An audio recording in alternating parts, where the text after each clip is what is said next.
inquire? You may. Good afternoon. Good afternoon. Could you please state your name and spell your last name for the record? Jamila, Jamila, Adams, Adams. And do you normally go by Jamila or? I go by Mila. Mila, okay. And what do you do for a living? I am a professional chef. I have been working in the industry for 13 years. So you're a professional chef. Do you work in kitchens and? I work privately for athletes, prominent figures, and wealthy families. So you're a private. Is there a difference between a private chef and personal chef? Are those the same things, or? It's pretty much the same thing. And how long do you say you've been a private chef? 13 years. 13 years. And what sort of training did you take to become a chef? I went to school for clinical psychology, so I have a degree in psychology. But I followed my passion in cooking because I grew up in the South and we cook. So I did some training in France and also Italy. And kind of very generally, what does a private chef do? We provide daily meals for our clients. So that would be breakfast, lunch, dinner, snacks. It's typically a live-in situation. So readily available to them, kind of like 24 hours a day. So I would say it's based on clients' needs.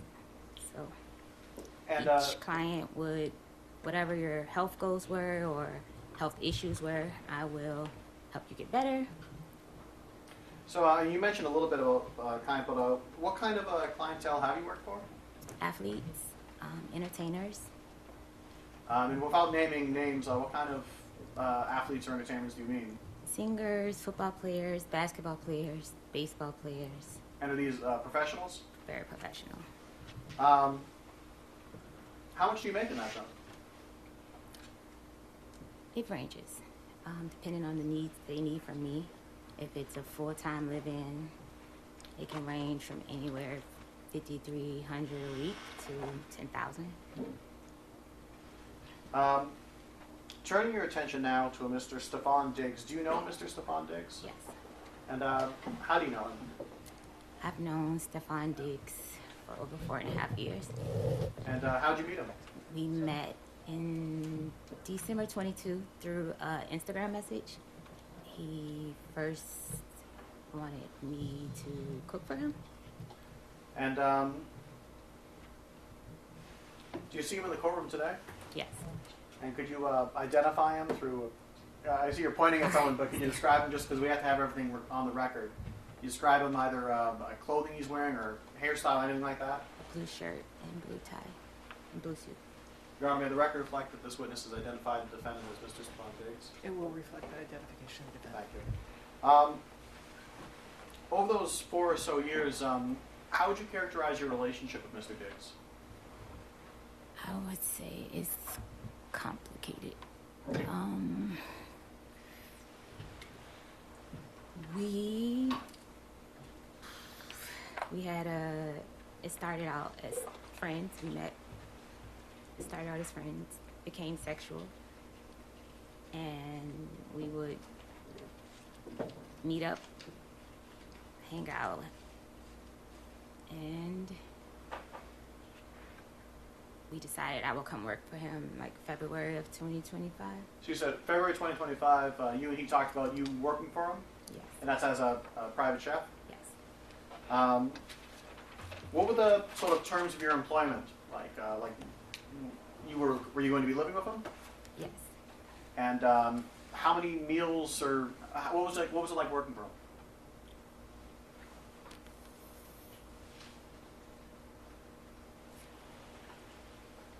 Can you say that again? Yeah, it is.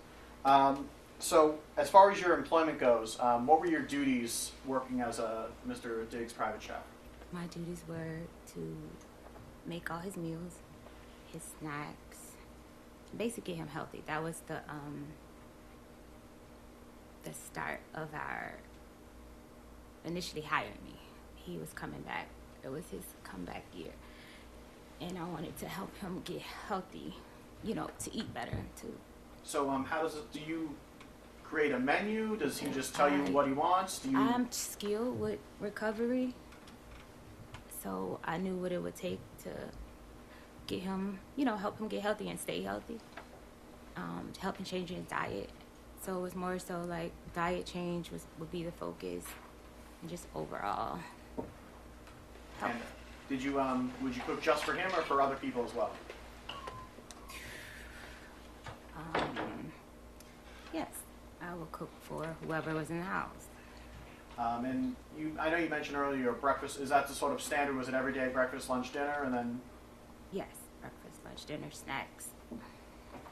And how much did you get paid for this? We agreed on $2,000 a week. And how did you get paid? Finance office would pay me. So you said that you, while this was staying in his house, right? Yes. Where was this house? 7 Schoolmasters Lane, In what town? Dedham. And could you describe this house? What was it? It was a single family home. What do you mean by that? What was it? Was it an apartment? Was it? Oh, it was a single family home's house. And how many floors was it? Basement, middle floor, a landing, and then top floor. So 8 floors. And so, where was the kitchen? The kitchen was downstairs on the floor you come into the house on. So the first floor, I call it. And that's where you did your chefing, cooking, baking. I don't know. Yes, where I did my cooking. Yes. Yes. And where did you stay in that house? I stayed on the top floor. And where was it in the house? It was up the landing all the way to the back, and it was over the kitchen. And was this a single bedroom that you had? Was it a suite? What was it? A single bedroom with a full bathroom. With a full bathroom. Was the bathroom off of the bedroom? It's the bedroom, and then you walk back into the bathroom. So it was in my room. Okay, so the entrance to the bathroom wasn't in the hallway; it was in the bedroom. Yes. Okay. And where was Mr. Diggs? Or where was his bedroom? Up the first landing. Okay, so you said that there was the floor you come in on, a landing, and then Mr. Diggs' room. Mr. Diggs was on the landing? Yes. Okay. How long were you there in that house? From July 2025, July 20th, 21st, I can't remember the exact date right now, to December the 15th. And during that time, who was at the house with you? Mr. Diggs, his friends. Did he have other staff that lived there, or was it just? No, I was just living there. He had friends that basically lived there. Okay.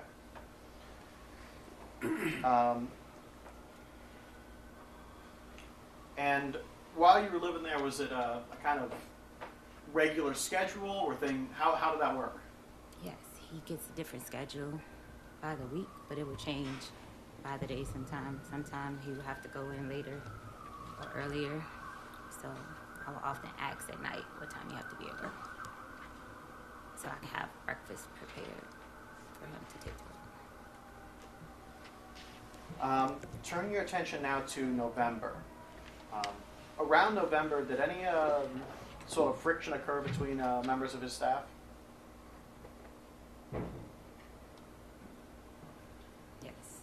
And what was that? I wouldn't. Friction. Say that again. Friction. Was there any sort of, maybe I should say this, what if anything happened near the end of November? Yes.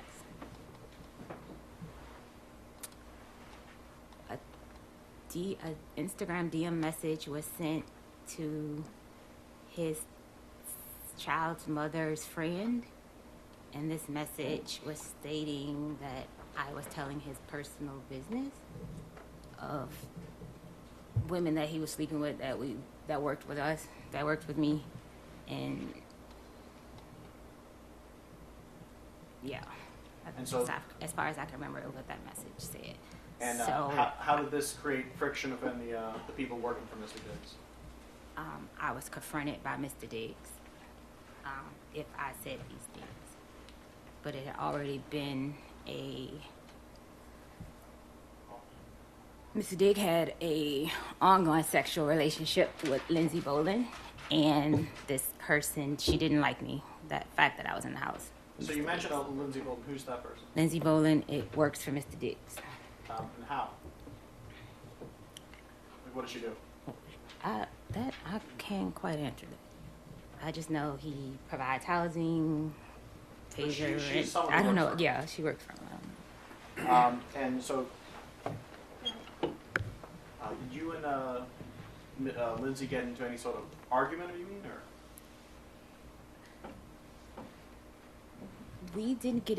We got in an argument after Mr. Diggs confronted me.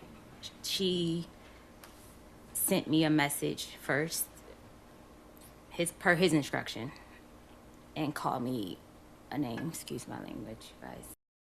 And she just went on and on and on in this message about me. Objection, Your Honor. May we be heard at sidebar? Yes.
At some point, were members of Mr. Diggs' staff going to go down to a trip to Miami?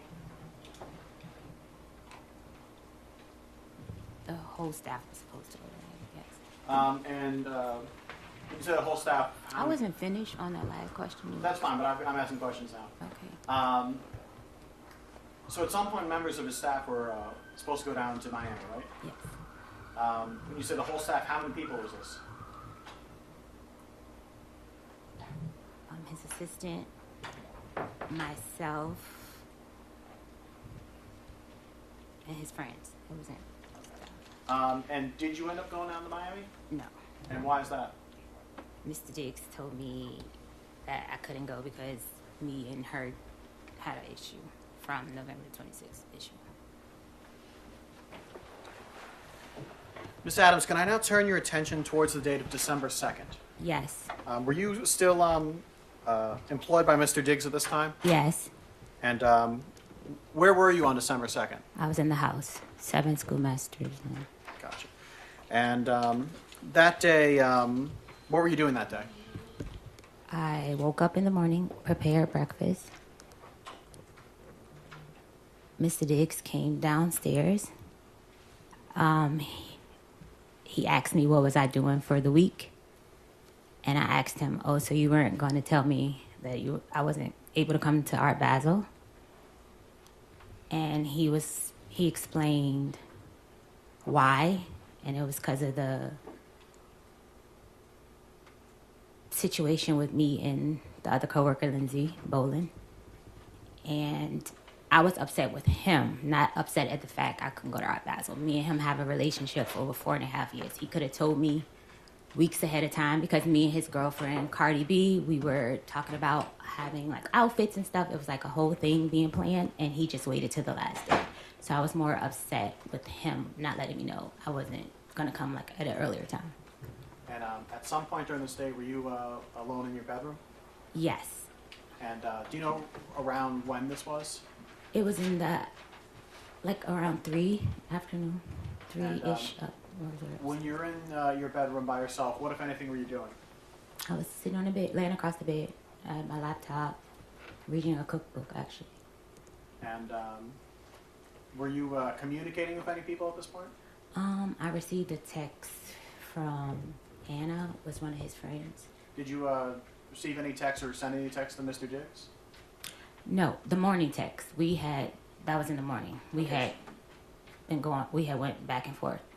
So you had some previous texts in the morning? Yes. So you're in the bedroom. What happens next? I was in the bedroom. Mr. Diggs came into my room. I was laying across the bed. He came into my room. When you were in the bedroom, was the door closed? Yes, the door was closed. So when he came in, did he open the door? Yes, he opened the door. Did he leave it open after him? No, he closed the door behind him. And you said you were on the bed? Yes, I was laying across the bed. About how far away were you from the door? About 4 or 5 feet, something like that. So he comes in, closes the door behind him. What happens next? He asked me to come here. He walked across the room and leaned back on the dresser. Okay, and just to give a kind of a sense, where's the dresser in the room in relation to the door and? Across the room, alongside the bathroom door. Okay, so about how far away from the front door is the dresser? Or 8 feet. I don't know them. A nice amount of feet. Okay, so some amount of distance from it. You said he leans against the dresser? Yes. Are you still on the bed at this point? I'm still on bed at this point. What happens? He comes in. He looks very angry. He was upset from the text exchange we were having.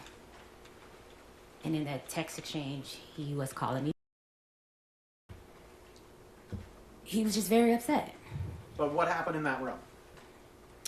He came in and he with intent to hurt me. No. What, not his intent or anything. What actually happened? He was leaning against the dresser. He asked me to get up to come here. I got up off the bed and I came across to him and I stood in front of him. I stood on the side of him because he was leaning back. I stood on the side of him and he was like, what was all that? He was talking. And then what happened? And I was beginning to say, you said, and I couldn't finish my statement, and he smacked me. So when you say he smacked you... He smacked me with an open hand. Do you know which hand he used? Right hand, right side of my face. Do you know which part of your face got hit? The right side of my face. And I know you're putting your hand against your cheek. Is it your cheek that got struck? It was my cheek that got hit. About how far away from you were you from him when that happened? I was at the end of the dresser. And where was he? He was on the, in front of me on the other side of the dresser. So about how much space was in between you? Maybe 3 feet, 4 feet.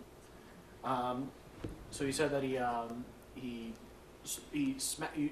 I want to use the word. Did you say smack or slap? I don't know what the word was. Smack. So he smacked you, Yeah. and then what happened?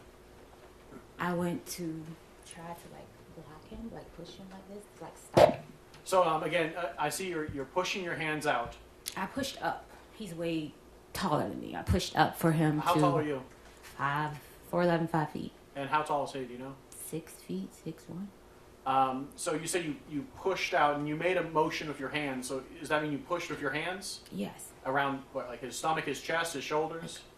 Up to block his hands. Okay. And then what happened? And then he...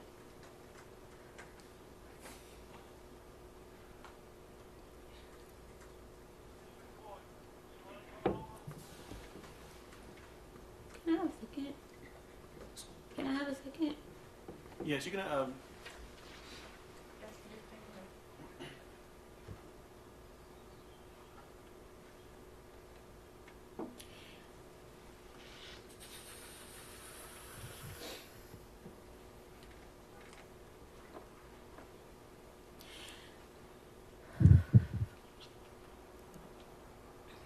Right. When I went up to push his hand, block him, block him, he took his arm and he came around my neck with the grip of his elbow around my neck, and he began to choke me, pressure on my neck. What is help? So you said you pushed against him, and then he put his arm around your neck. Yes. Do you know? Were you facing away from him? I was facing him. You were facing him. He put his arm around your neck. Yes, he like spun me around. He spun you around. Yeah, like he. I will have to show you more so than I can describe it. Describe it as best you can. I was standing in front of him. When he slapped me, I went to like try to hit him back like this. And then it was like he tackled me. Like got me to try to keep from pushing him or protecting myself. And he put his arm around my neck like this and he was choking me.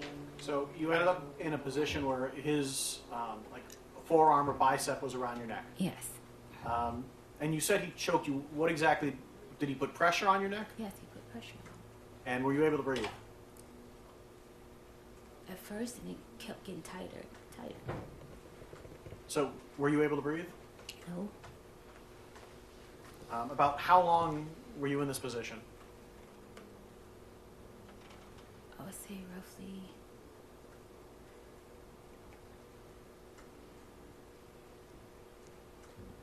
I can't recall the amount of time. I just know it went from the edge where we were in front of the dresser to the side of the bed to him falling on top of me on the bed. So about how far of a distance is that? About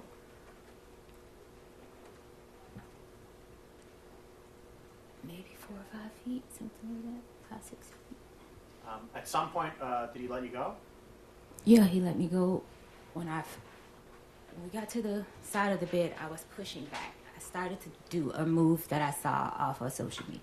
He said to me, that shit is not going to work. So you say you tried to do There a was move. a defensive move where you try to put your hands underneath the person that's trying to choke you. It's like something I saw on a women defensive page or something. And he said, that shit you see on Instagram is not going to work. And that's when he got tighter. Like, the more I was trying to put his hand, he got tighter. And then what happened? And then I was pushing back. And then he, like, fell down on top of me on the bed because I was on the side of the bed.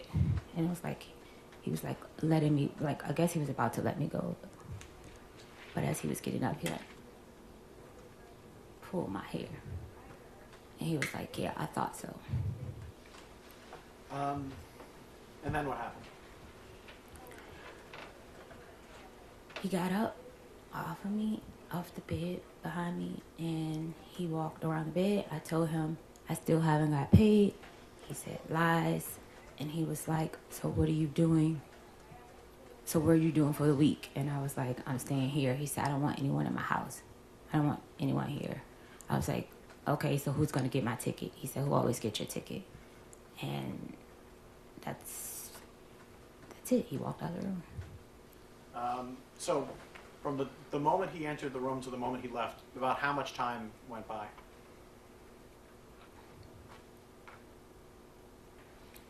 My last text to Anna was probably like 3:30 something.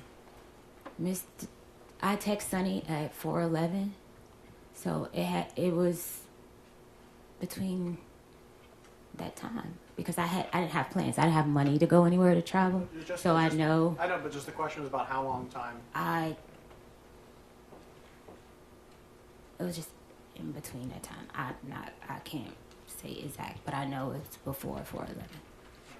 So, is that 10 minutes, 20 minutes, 5 minutes? He was in the room probably maybe 10 minutes, 15. I'm not sure. When he left the room, what happened next? I looked down at my pants. I had peed my pants, and I had just came off my cycle, and I was bleeding really bad again. I guess because I was so scared, I changed my pants, and I cleaned up myself, and I came back in the room, and that's when I text Sunny to get my flight. And where was that flight to? Atlanta.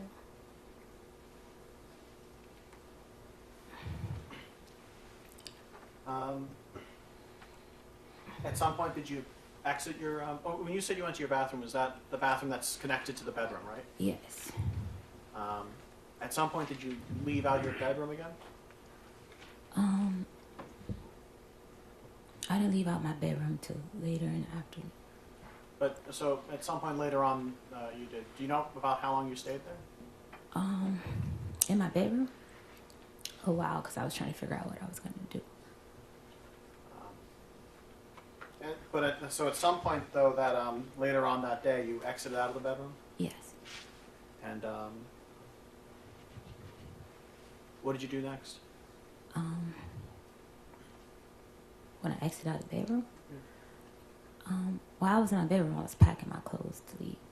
I called another coworker of color, and I just asked her, like, you know, what she was doing, and she was like, I told her I wasn't able to go to Art Basel, and that like I was going home, and she was like, oh, you should come here, and I was like, yeah, you know what, I'll come there. When she said here, what does that mean? New York City. So I then proceeded to change my flight to go to New York. And when was that flight going to be? I just know I landed at 10:49. It was a later flight in the afternoon. But it's that day? It's that day, yes. Did you see Mr. Diggs anytime after that happened that day? Yes. And what was that like? He was getting a massage, and I was leaving out. By the time I saw him, I was handing over birthday gifts that I had got. So when you said you're handing out birthday gifts, who were you handing out birthday gifts? To him. This is a gift that you had already purchased, or? Yes, I normally give him a birthday gift every year. When's his birthday? November 28th. Okay, so this was a little bit afterwards? Yeah. So at some point, did you leave this house? Yes. How did you leave to get to the airport? A car, an Uber. All right, and so an Uber came and picked you up and brought you to the airport? Yes. You went to New York. Was it New York City or New York State? New York City. Also New York State, yeah. Mm-hmm. And who did you meet up in New York City? I met up with Shy Charles, and she picked me up from the airport, and we went to pick up her friend Natalia, and then we went to her ex-husband's house to pick up something or to do something she had to do. We were there. We ordered wings and watched a movie, watched some videos.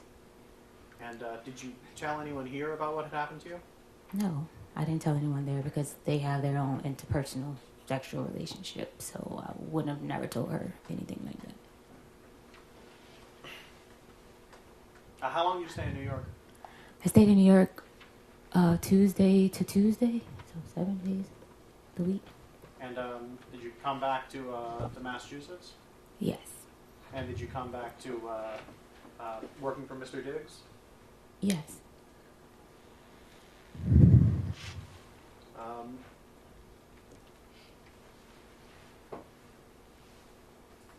At some point, and I know this was a little bit before, maybe a little bit afterwards, but at some point were you talking to Mr. Diggs about money you felt he owed you? It was past wages. Okay. Yes. When did you first bring that up with him? During the week of Art Basel. I want to say like maybe the 5th or 6th. Of December? Yes. Okay. And so you felt that he owed you some money from wages that weren't paid? Is that what you're saying? I wasn't paid for the time of the month. Like I hadn't been paid for the weeks that I put in at that time. Okay.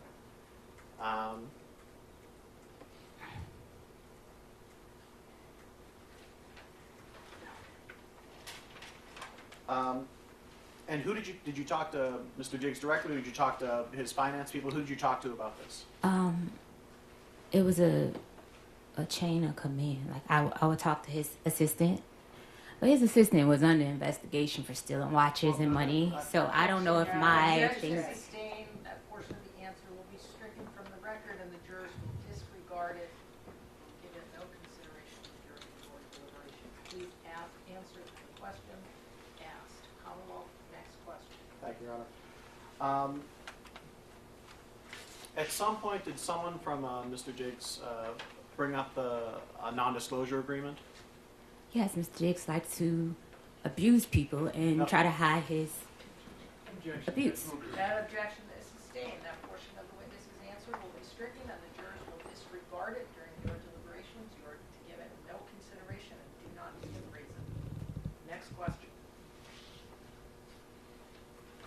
At some point, were you given some information about a non-disclosure agreement by someone who worked for Mr. Diggs? Yes, And when was this? a couple days after the assault.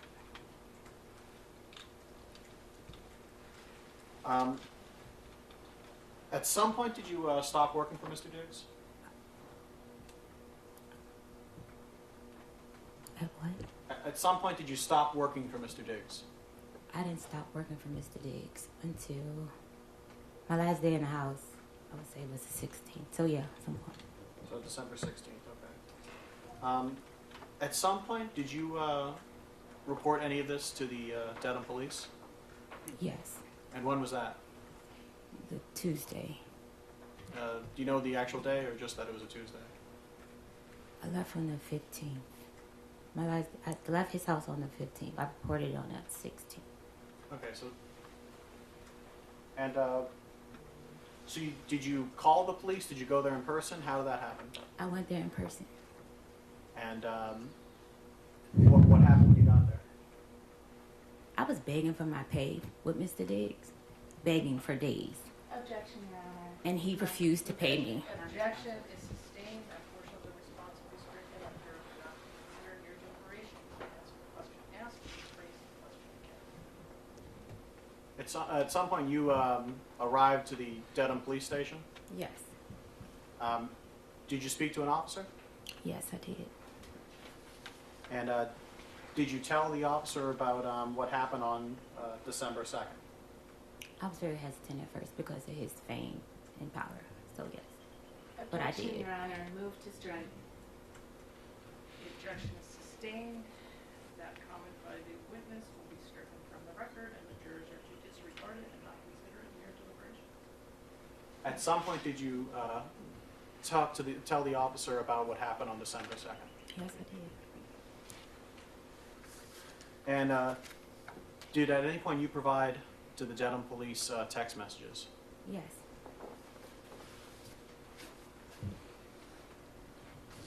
Your Honor, may I approach?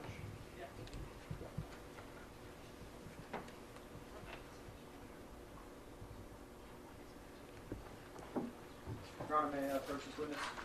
Approaching with what was previously marked as Exhibit 1, I'm placing something in front of you. If you could take a look at that, and when you're done looking at that, look back up at me.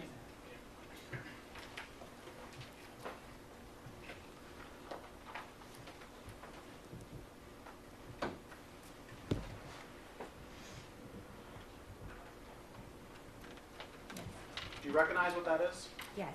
What is that? It's the text message exchange between me and Mr. Diggs. And is this the text message exchange that you provided to the Dedham police? Yes.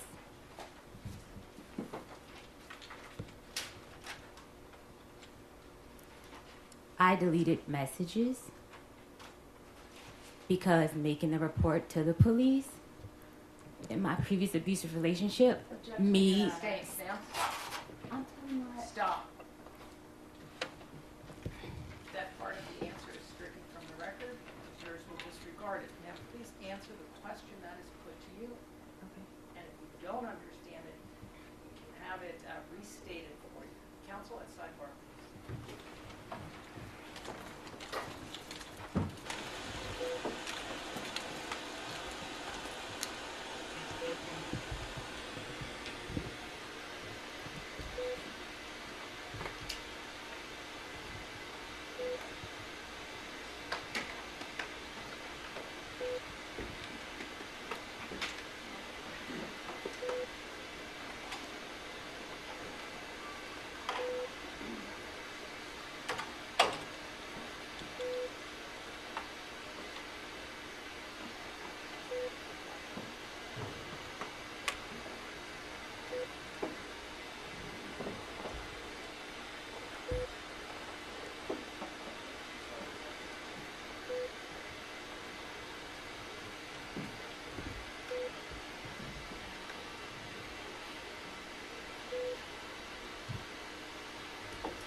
Your Honor, may I approach? Go right ahead. Turning your attention to what is marked as Exhibit 2, do you recognize what this is? You can look through it. There's a more than one page. 1 minute. I recognize it, but the messages is cut off. There's I believe 3 pages to this. Throw 4 pages rather. If you wanna flip through it.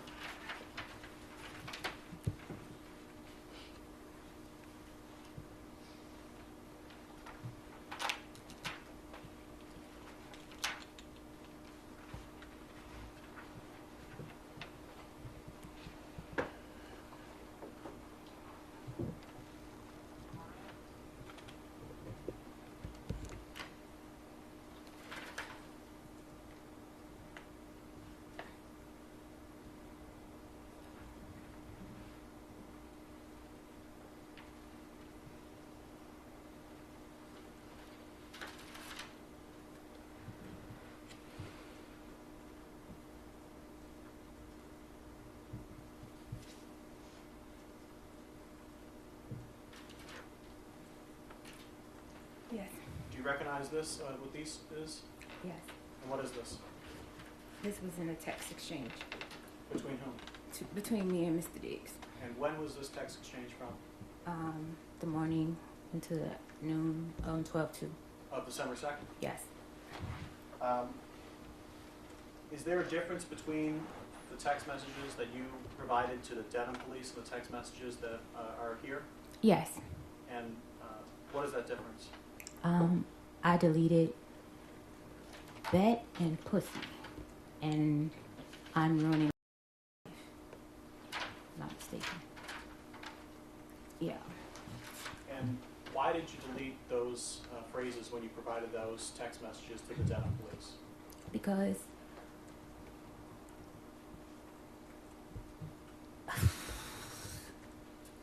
when I was abused in my previous relationship, when I would say things, The objection is sustained. he would. The objection is sustained, there's no question there. Again, the jurors will disregard it. Sidebar.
So the question was, why did you delete text messages when you provided them to the Dedham police?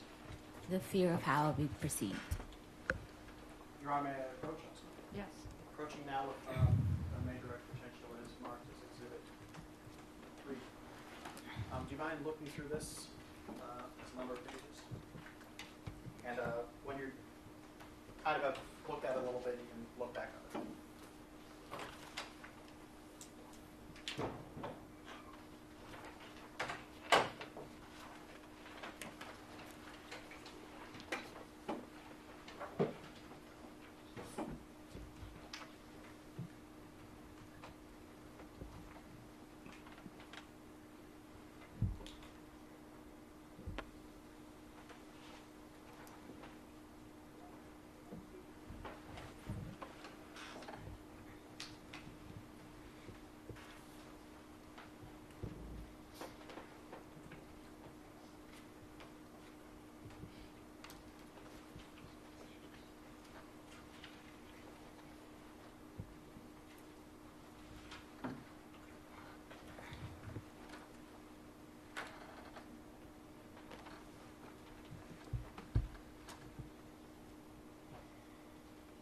I'm reading all of them or just that first page? Have you read a few of those? Well, let me say, from what you've seen, do you recognize what these seem to be? Yes. And what are these? Text messages about the, Do you know who the text messages are between? yes, between me and Mr. Diggs. And do you know when these text messages are from? 12-2. Yeah, 12-2. So were those text messages that were going on between you and me that morning of that day? Yes. And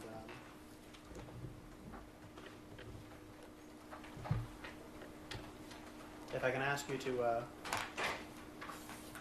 maybe go to the third last page on this.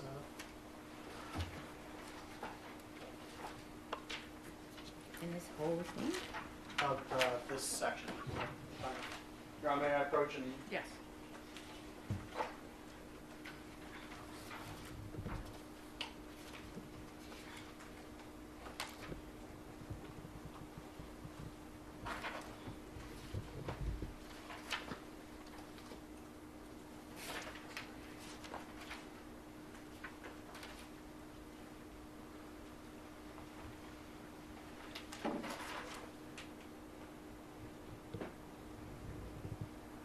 Yes.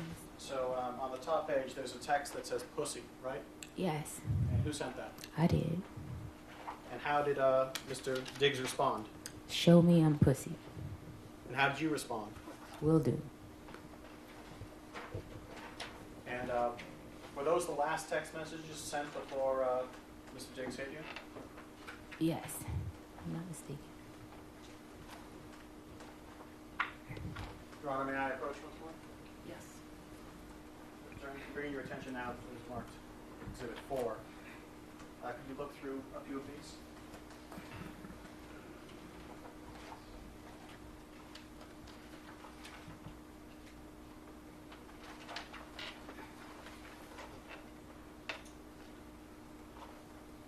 And do you recognize what these are?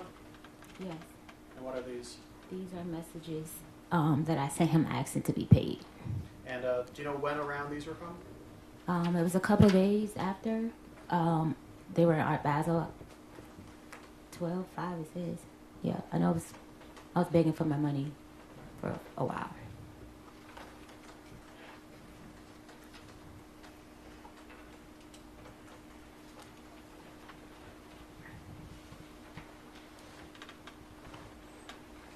Just, I think, final question.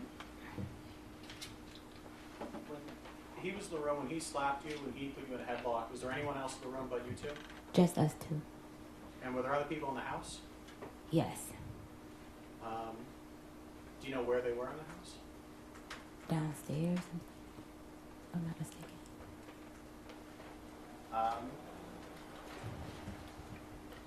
And you said you went to New York and you met with a Shy, is it Shy? Yeah. How did you know Shy Charles? She works for him. Okay, so, She braids his hair. and so, has she known you longer or him longer? Him longer. No further questions, Your Honor?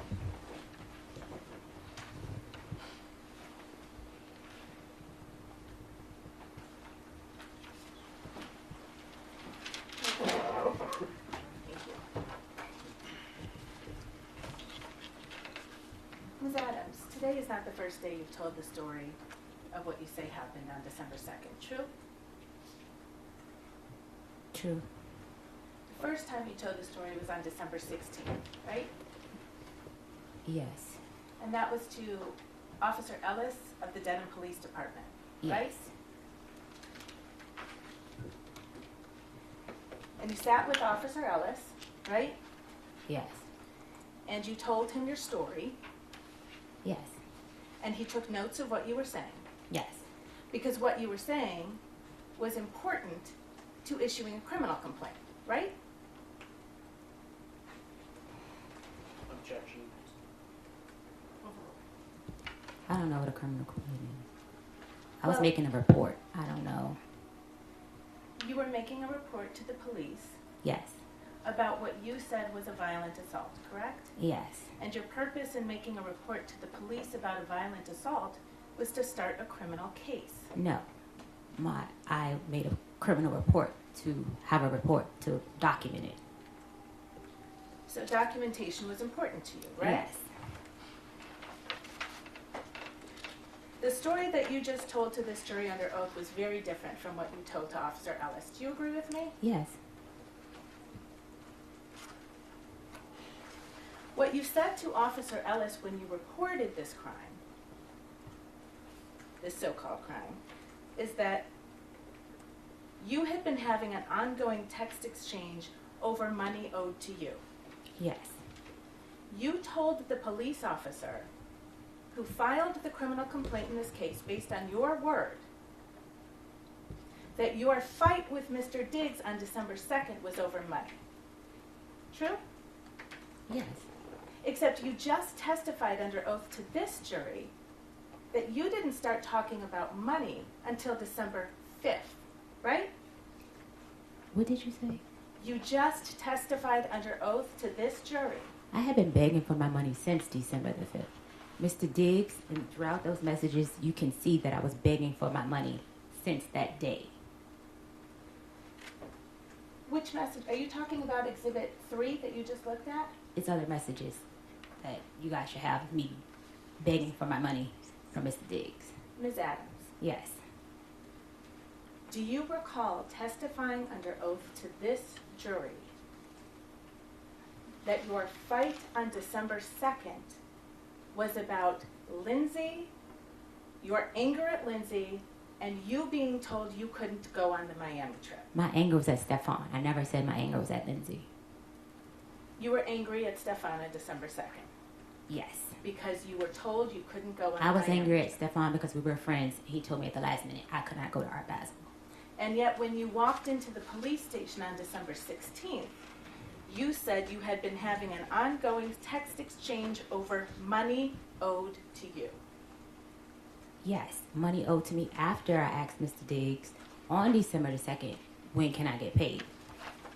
Your Honor, may I approach?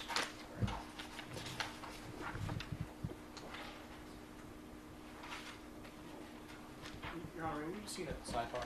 Yeah.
Do you recognize that document that I've shown you as the police report that was prepared based on your statements on December 16th? Yes. You've seen this report before. Yes, I made it. And you see on the report where it says, she said that on this date, the male that she worked for entered her unlocked bedroom. They had been having an ongoing text exchange over money owed to Adams. She said that they began to discuss this, which apparently angered the male. I did There's no not. question pending yet. Do you see that language? Yeah. Did you say that to Police Officer Ellis on December 16th?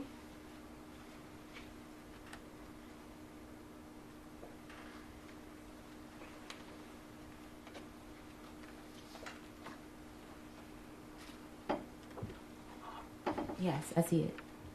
And that wasn't true, was it?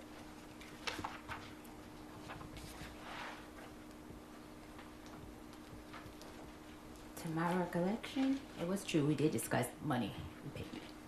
Ms. Adams, you just testified under oath about what happened on December 2nd. according Okay, to I you. also didn't put in the police report our sexual relationship because I was ashamed. The police report got leaked.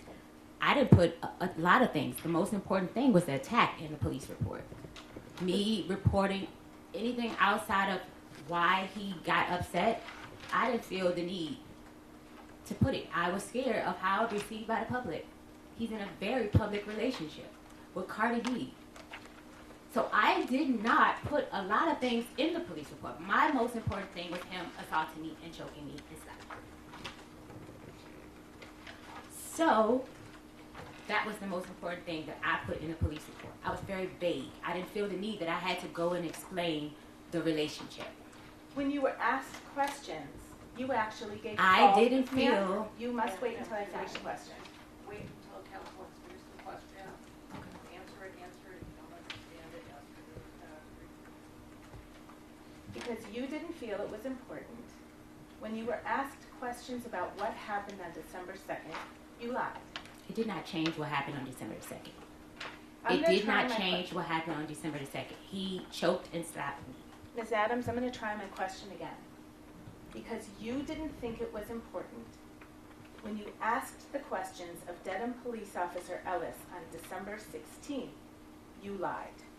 I did not lie. I just did not expand on detail on the relationship I had with Mr. Diggs. I didn't feel that that was important. The sexual relationship, I didn't feel like that was important. I didn't feel it was important that he was upset because I told him I was not in love with him like those other women. I was ashamed Ms. of Adams? being with him. Ma'am? I didn't feel the Ma'am? need to explain it to the Ms. Adams? police officer. Ms. Adams, please answer the question. The counsel can then ask you the next question. All right. Under oath, on December 2nd, when you claim Mr. Diggs walked into your room, you had not been having a text exchange fight over money. The True? last text exchange fight was over money. The last text exchange was me saying, you need to pay me out for the rest of the season. I'm out of your life. Give me the money for my business in that order. That was the last text exchange. His response to me, Well, ma'am, before we get to his response, why don't we get you to will what be you paying were me out responding for the to? season and the money you said you will give me for my business. Wasted my, excuse my language, fucking time being here because you have a, excuse my language again, fucking circus going on. I am out of your life. I am ruining that bitch life. All right, Ms. Adams, you're going to listen to counsel's question. You're going to answer that question, and then you're going to wait for the next question. This is not an opportunity for you just to say whatever comes to mind. Okay, All right? It is to be responsive to the question presented. okay. Next question, counsel. Thank you, Anna. That response that you just read, that was actually a response to something Steph wrote to you, right? That was a text exchange over money. Yes or no question, ma'am. What was your question? What you just read into the record, that was a response to a text message that Steph sent to you, correct? Yes. And in that request, in that message that Steph sent to you, you understood you were getting fired, right? No. What Steph wrote to you is, "I'ma leave you be. Thank you for cooking for me for this season. I appreciate you. Hate it even got to this, but oh well." Right? Yes. And you understood when you received that he was telling you you were not going to be cooking for him anymore. No. You didn't understand that. No. And that's why you responded with, "You will be paying me out this season and the money you owe me." No. Because you knew you were about to lose your job, right? I was not about to lose my job. You didn't understand, "I'ma leave you be. Thank you for cooking for me this season.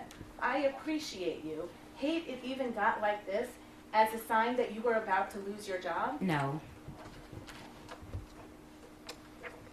In any event, you didn't tell Officer Ellis on December 16th when you reported this assault any of that, right? The last text message was about money. The last back and forth text messages was about money. Money he owed me for not finishing out the contract, and money he owed me that he said that he would invest in my business. So I took a lower pay because Stefon Your agreed Honor, may I have that witness instruction? I will have chance to work on my business by working with Ms. him. Adams, There's no question in front of you right now. And again, please answer the questions put to you. It's not an opportunity for you just to vent with your story. You told other falsehoods to Officer Ellis, didn't you? No. Not to my knowledge. You told Officer Ellis that you had injuries from this alleged assault, right? I told him I had bruising, meaning redness, and soreness on my throat.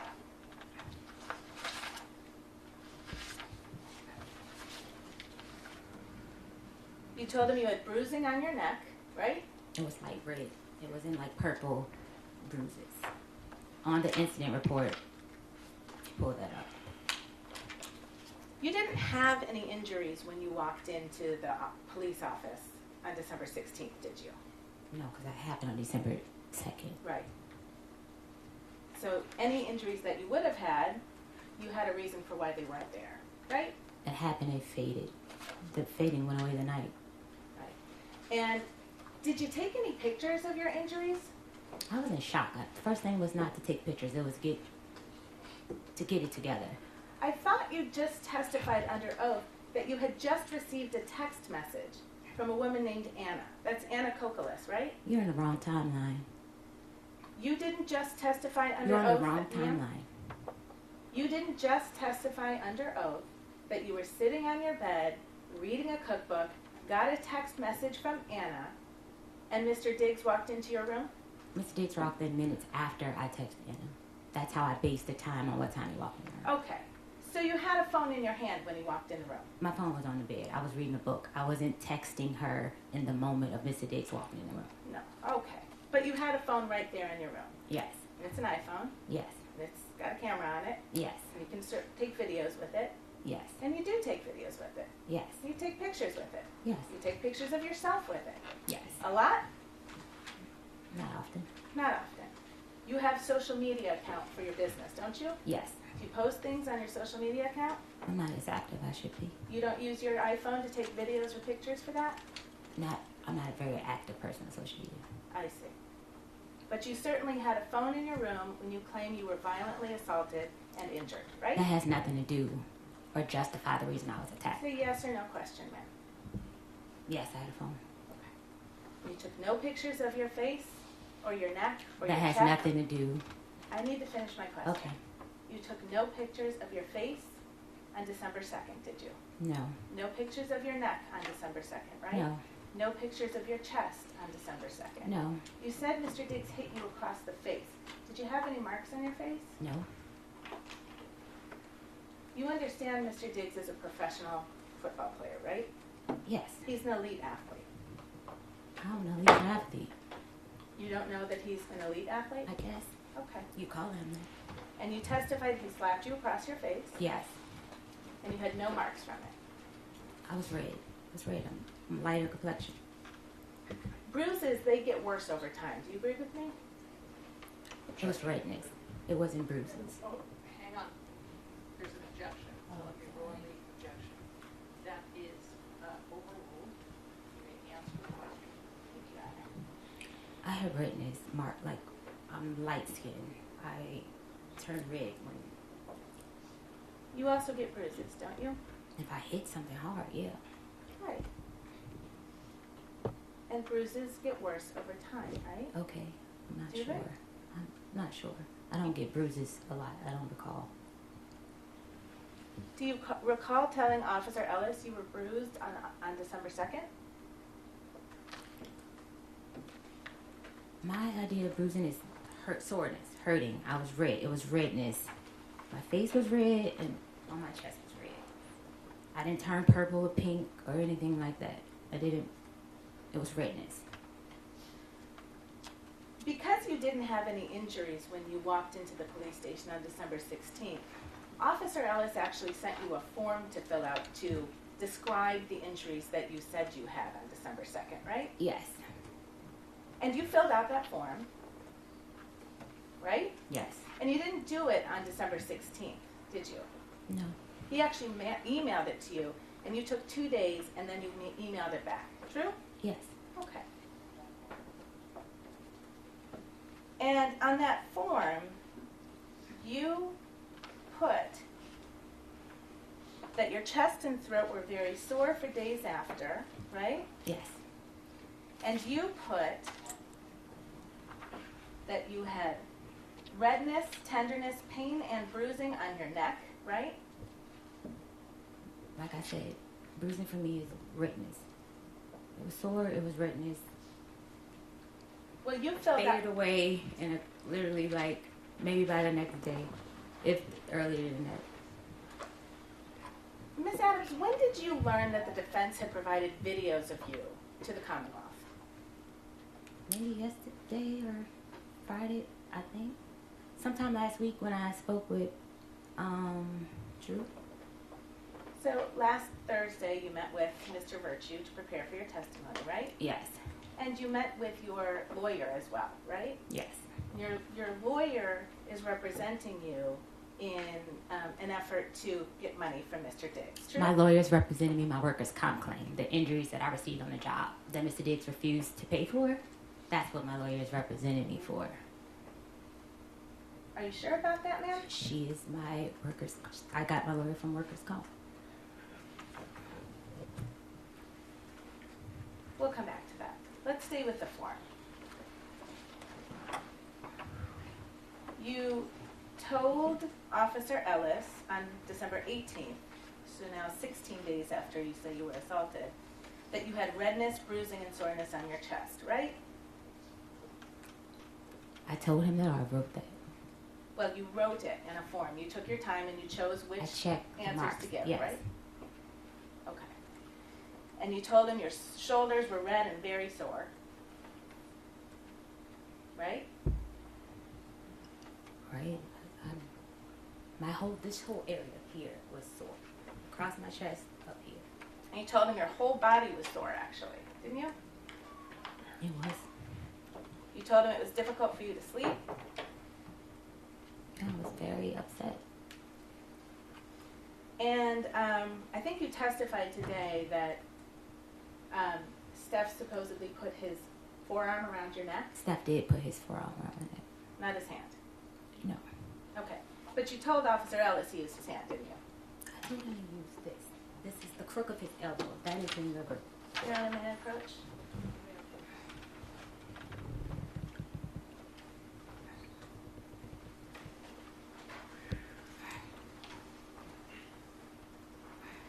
That's the form that you filled out over a course of 2 days and sent back to Officer Ellis, true?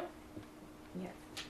And if you look right in under the heading method and or manner of strangulation suffocation, right in the maybe top third of that page. See that? Yes. Question number 2. How was the victim strangled? Check all that apply. See that? Forearm, right hand. You told him you were strangled with his right hand, true? With forearm, right hand. That is what's checked. Okay, but you just testified under oath it was only his forearm. This is the right side. I'm little. Everything went across my neck. So you that is what I meant by forearm, right hand was his whole right side. Right hand was the smack and forearm was the choke. How was the victim strangled? That was, right hand meant smack, but his whole right arm was across my chest. You also estimated the level of pressure that the suspect used during strangulation. Do you remember doing that? Yes. I peed myself and I came back on my cycle really heavily. So that was So a it yes was or no question hard. there? You gave it a yes. You remember doing that, right? Yes. And you had a choice. Low is a 1 and 10 is a high. See that? Yes. What'd you pick? 10. 10. Yes. You said Mr. Diggs is 6 feet tall. He's actually 6'2", right? I don't know. You don't know how tall he is? You've known him for 4.5 years. I don't know. He's taller than me. Way taller than me. Okay. And you know he lifts weights every day, right? He takes hits from 300-pound men, right? For his job. True? I guess. Do you know that? No, I don't know what his role is. And I thought he ran the ball. I don't know people. I'm not sure what he does. How many games that Steph Diggs has played in have you attended? I don't know football. I don't watch it to know what's what. I've attended a couple games. The question was, How many of Stefon Diggs' games have you gone to and watched?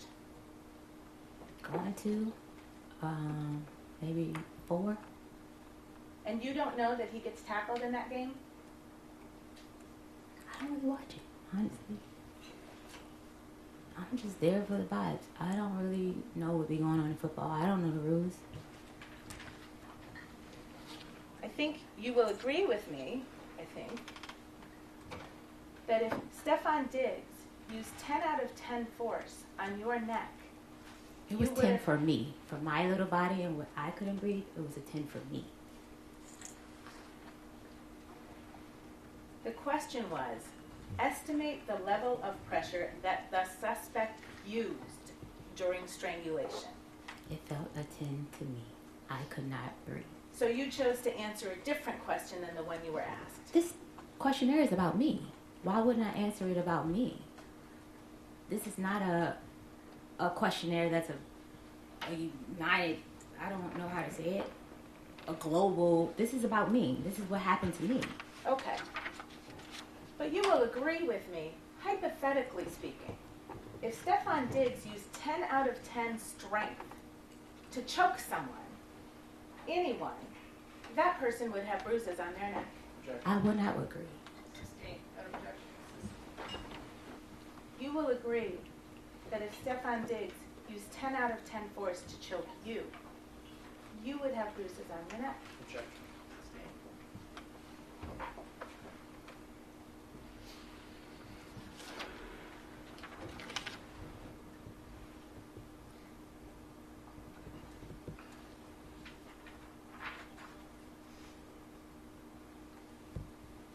Now, you went to New York, you said, on the evening of December 2nd, true? True. And you stayed there until December 9th. Yes. You had your phone with you all week. Yes. You took messages, you sent text messages. Yes. We know that because that's when you started talking about your money, right? I did what? You I testified. asked for my money. I didn't talk about money. I asked for him to have finance sign off to pay me. My mistake. Yes. Thank you. We'll get to that money too. And you didn't think it was important to record your injuries or take photos. No, I was in shock. This is someone that I love that put his hands on me. That was not my first instinct, was to go and take a photo. Sure. And then December 3rd, you didn't take any pictures. No. And December It's a 4th, very you complicated relationship. No, I did not take photos. and you didn't take any videos. No. And you didn't go to the ER. No. You didn't go to a walk-in. He already medical had clinic. paid my medical bills. Why would I go get more medical bills? Objection, Your Honor. Move to strike. The answer will be stricken, non-responsive, jurors will disregard it, not consider it. You didn't seek any medical attention, right? Unpaid medical bills. Your Honor. Counsel side.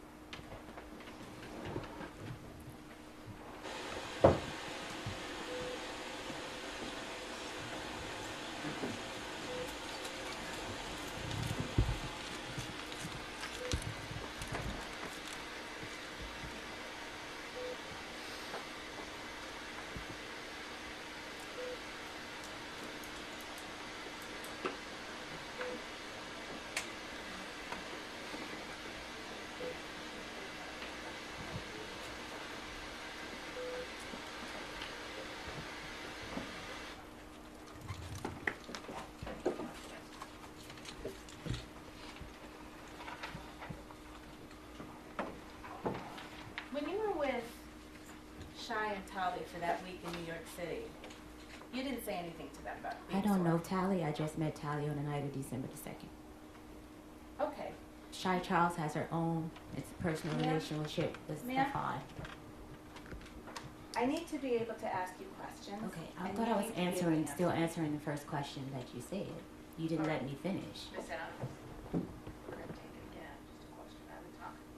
It isn't an opportunity for a narrative, and so let her ask her question, all right? And then answer the question, and if there is, if there's a feeling that you're not being allowed to finish, let me know. Just take the question out, okay? Thank you.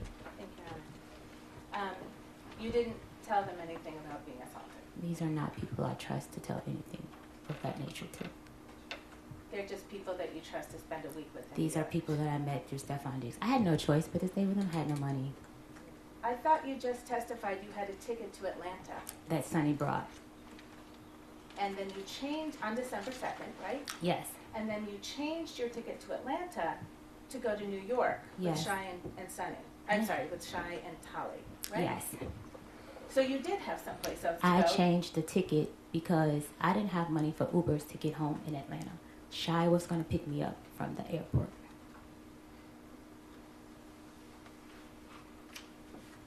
Okay.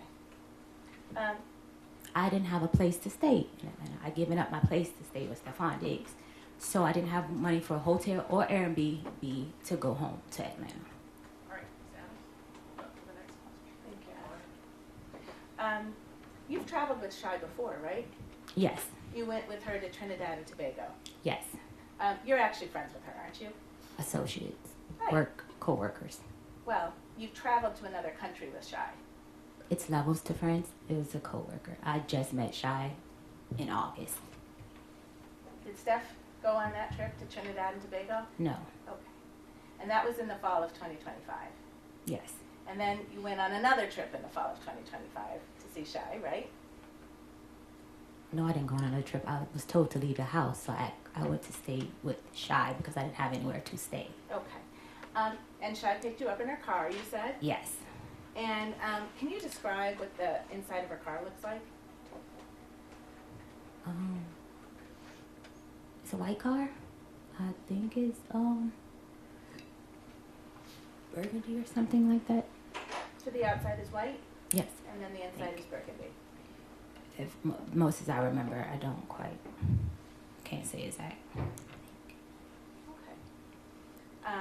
And Shy has a dash cam right in her car, doesn't she? Not that I'm aware of. You didn't see a dash cam in her car? No, I saw like where you see the speedometer and stuff like that. No, not down on the panel where people look when they're driving. Up on the top of her car. There's a bar on the top of her car with a dash cam on it, right? No, I didn't see that. You didn't see that. No. Okay. Did Shy ever tell you that she had a dash cam in her car? No. Okay. Did you know that you were being recorded on that dash cam on December 2nd? No. Did you know you were being recorded on December 3rd? No. You know now you were recorded, correct? Yes. And you've seen the videos that came from Shy's dash cam in her car, true? No. Oh, you haven't seen them yet? No. Your Honor, permission to publish Exhibit 5, and I understand it's already in evidence. We're ready, counsel. Your Honor, sorry, but maybe we can see the sidebar.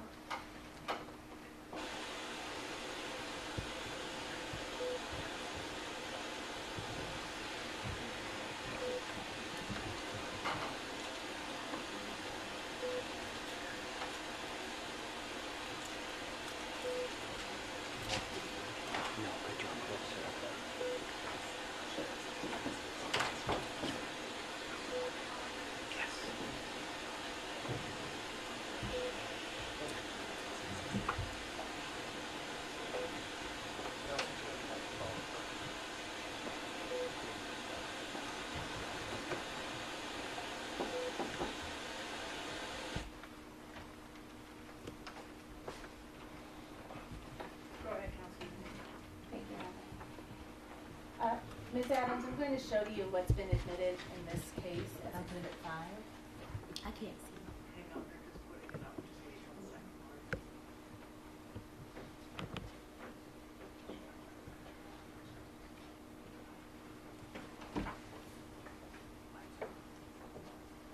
And I believe you testified that you first became aware that there were videos of you last week. Yes.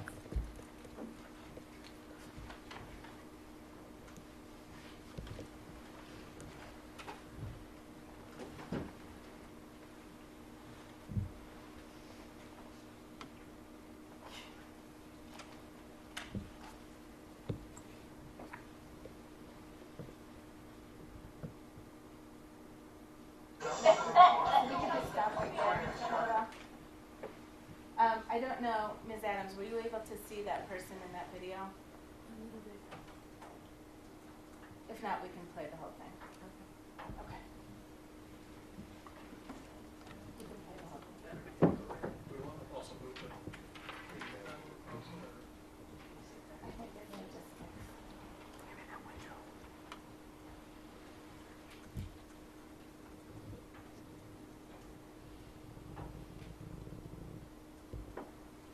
So while this is playing, Ms. Adams, do you recognize that person on the video as you? Yes. And you're sitting in the front seat of Shai's car? Yes. And this is you when you were, just after you were picked up from LaGuardia Airport on December 2nd, right? Yes.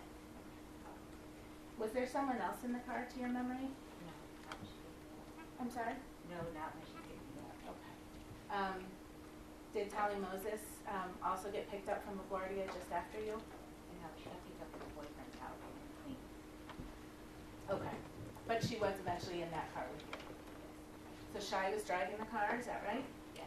And then you're in the front passenger seat as we see you? Yes. And then did Tally sit in the back behind you? Behind Shy. I'm sorry? Behind Shai? Okay. And this was all on December 2nd? Yes. And this is the day you say you were violently assaulted? Yes, that doesn't justify or prove that I wasn't assaulted because I learned how to save face. Okay? Mr. Kettlewell, can we also show the next video, Julian Sosa and Exhibit 5? Your Honor, just for clarification, there's Exhibit 5, I think, is just a number of videos in one exhibit. Thank you, Mr. Richard. And do you recognize the person in this video? Yes. And that's you in Shai's car again? Yes. And this is the next day, right? It's December 3rd. Do you recognize that? Well, I might not be able to see.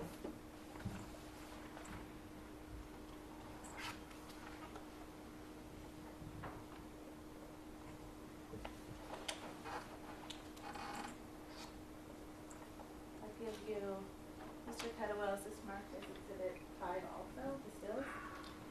The stills are 6 and 7? I should have been marked as Exhibit 7.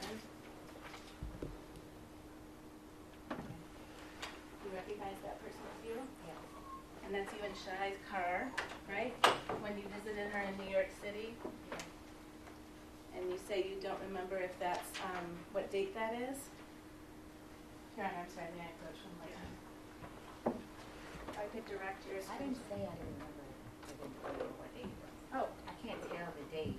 I don't remember. I was in her car. I stayed for her the week. okay. You're telling me it's December 3rd. If I can direct your attention to this line right here.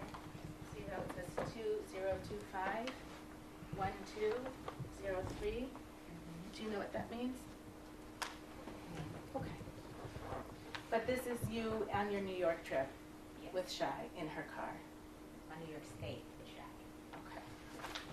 All right, this has not been preliminarily marked. Or is it offering it?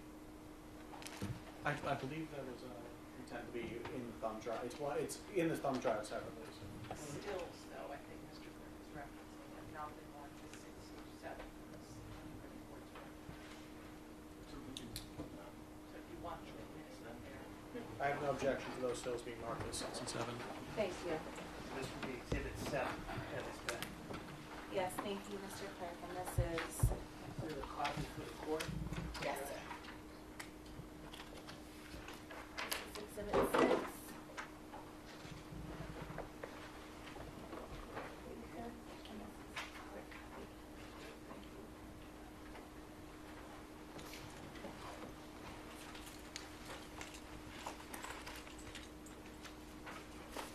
And then you also had some videos taken of you by Tolly while you were in New York, right? I don't remember. I don't recall. Do you remember, well, first, you, Shai, and Tolly all stayed in Brooklyn in New York from December 2nd to December 9th, right? Yes. And you all stayed in the same bedroom, Yes. slept in the same bedroom. Yes. And were together a lot of the time that week. True? Mostly, yes. Okay. And there was one night where you and Tali were kind of goofing around with the video and taking videos. Do you remember that? I don't recall it. Okay. Mr. Kettlewell, can we play Exhibit 8? And, well, before we do, I would move Exhibit 8 into evidence. It's a video from December 6th. Thank you. Just no objection to that for the record.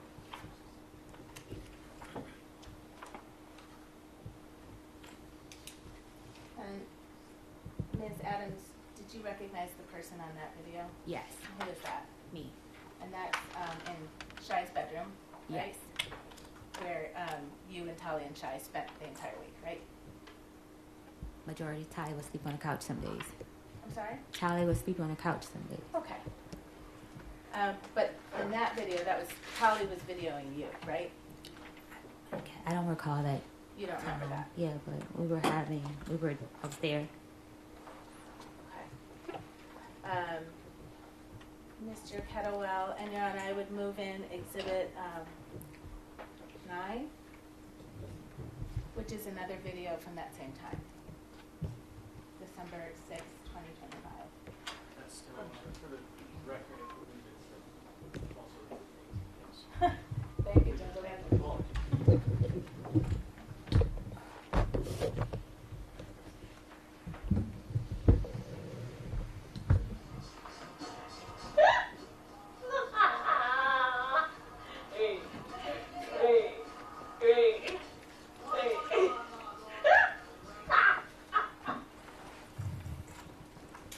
Ms. Adams, that was you on that video, correct? Yes. And Your Honor, I would move in stills as Exhibit 9 and 10. Those are stills from Exhibit 8. No objection. Thank you.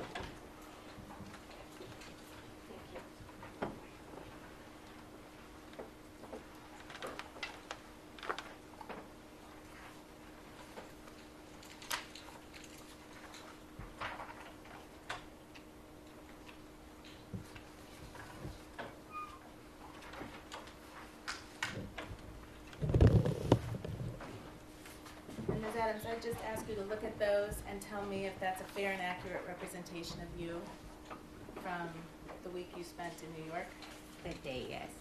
on December 6th, 2025. Yes. Your Honor, may I publish to the jury? Thank you. For the record, I am offering to the jury Exhibits 9 and 10, which are two stills taken from the second video of Exhibit 8. No objection.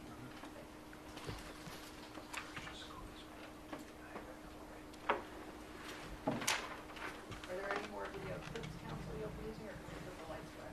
I think we can put the lights back on, Your Honor.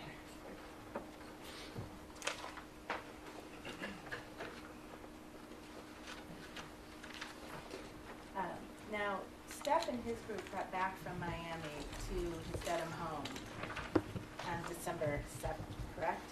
I'm not sure the day he got back. I got back on the night. I'm sorry? Tuesday. Well, it was late in the night. Tuesday, if I'm not mistaken. The 9th I got back. Well, you know he got back to the Dedham house before you did. I didn't know that. When I got there, I realized that he was there. I was in no communication with him on what day he was coming back. But you were in communication with him. To ask for my pay, yes.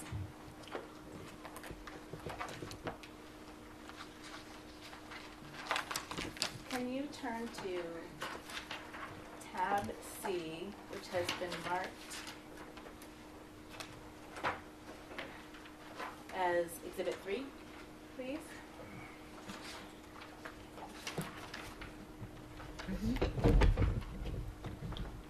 And you testified about the text exchange you had with him at around 12:30 on December 2nd, where you called him a pussy, right? Yes. And then he said, "Show me a I'm pussy," and you said, "Will do," Yes. right? And then if you turn the page, if you look to the next message from you, so in Exhibit 3, there are bubbles, right? There's blue bubbles you see and green bubbles. Yes. And do you understand the green bubble to be Steph Diggs' messages Yes. and the blue bubbles to be your messages? Yes. Okay.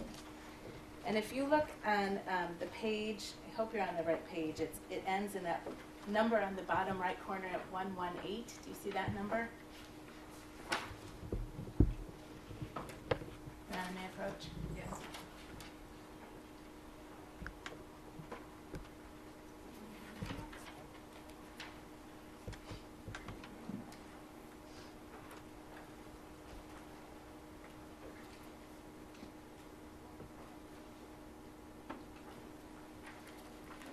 So 117 is the page we just looked at.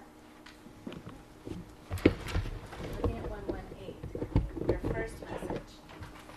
And do you see down here these numbers here? Yes. So this message was sent on December 5th, correct? Yes. All right, and you sent it. Yes. So now this is 3 days after the violent assault that you talked about. right? Yes. And what did you say in that message? How can you approve my pay with finance, please? I have to pay my insurance this month. Thank you. Please and thank you. Okay. And then if you could look at the next message. Actually, you know what? Let's not do that. Let's hold that for a second. So you were texting with Steph Diggs in the week you were in December. I'm sorry, in the week in December you were in New York, right? I text Stefon one time. Okay. But your testimony is you don't know when he was coming back to the Dedham house. I didn't know the exact date. You didn't. But you knew he was coming back. Yes. Because that would be important to know, right?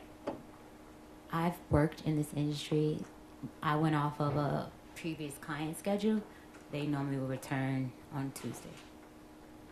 So Well, I was in guest mode. But the last time you saw Steph Diggs was when he was assaulting you, you said. That wasn't the last time I saw Steph Diggs. I said here that I walked in his room after the assault before I was leaving to give him his birthday gift. That's right. Yes. Okay. You gave him a birthday gift after the assault happened. We were friends for 4.5 years with a very complicated relationship. Okay. So if I could ask you actually to turn to Exhibit 4, which is behind the tab D. And Your Honor, this is an evidence. And if you look at that number on the bottom right corner, turn to the page that ends in 173.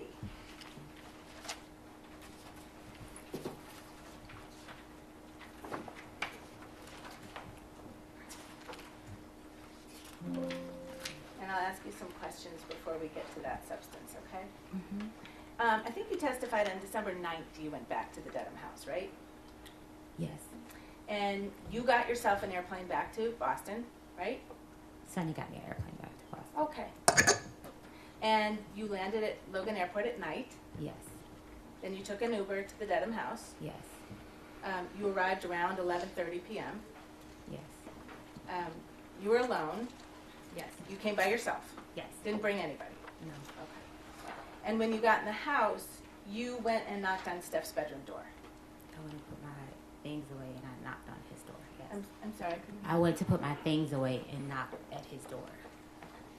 And that was around midnight on changing over from December 9th to December 10th, right? That's what it says here. I don't recall the time, but this is what the messages say.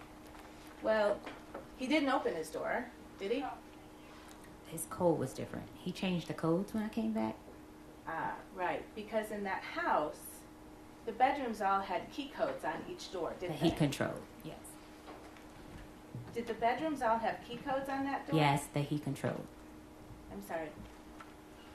This is a yes or no question. See if you can try it. Did all of the bedrooms in that house have different key codes on them? Yes, that he controlled. So you can. What do you mean? You had a key code on your door, right? Yes. And if it was shut, it would be locked, right? No. The door had issues. I would often text Sunny, could she check and make sure my door was locked? I'm sorry, when did you text Sunny to please check if your door was locked? When I left the first week of November, when he made me leave to have female guests over. Your Honor, move to strike. That answer is now responsive will be stricken, and the jurors will disregard it. So on December 9th, round about midnight, when you got back to his house alone, Yes. you went and knocked on his door, right? Yes. And he didn't open it. I didn't knock. I tried to get in the door. Okay, you tried to walk into his door. No, that's how I would go in his room. I would unlock his door. Sure, just like always, right? When he needs food and his door was closed, I would go in his room. Right. I never went in his room without permission. You going in there on December 9th is no different than any other day, right? No. And when you weren't able to get in, you actually sent him a text message, right? Yes. And you told him, can you read what you told him? I was coming to ask you what time you have to be at work and to say hi.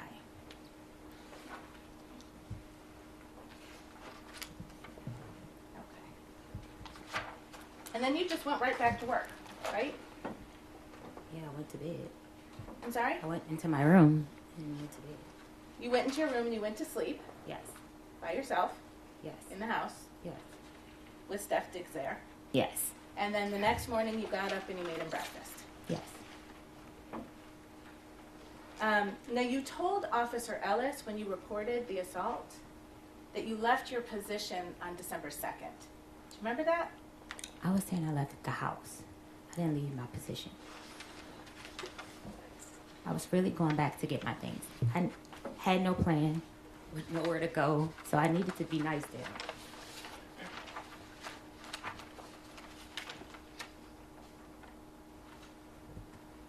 Did you tell Officer Ellis after the alleged assault on 12/2/2025, Adams left her position and left the residence to stay with a friend in New York? Left my position mean I left to get on a plane and go. I didn't tell him I quit. That didn't mean that I quit. You didn't quit. No. Did you tell Officer Ellis that on 12/9/2025 you returned to the house just to get your property? Yes, I was going to get my property. But you were also going to work for a while first? Basically, I was going to get my property. I was trying to get my money. I asked Mr. Diggs the next day about my money when I returned to the house.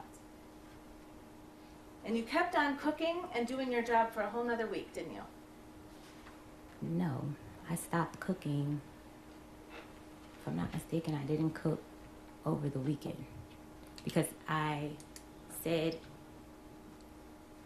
on the 11th, I asked Mr. Diggs in front of his mother and Shy Charles about my pay. Okay. That was another text. I'll exchange. ask a different question. Okay.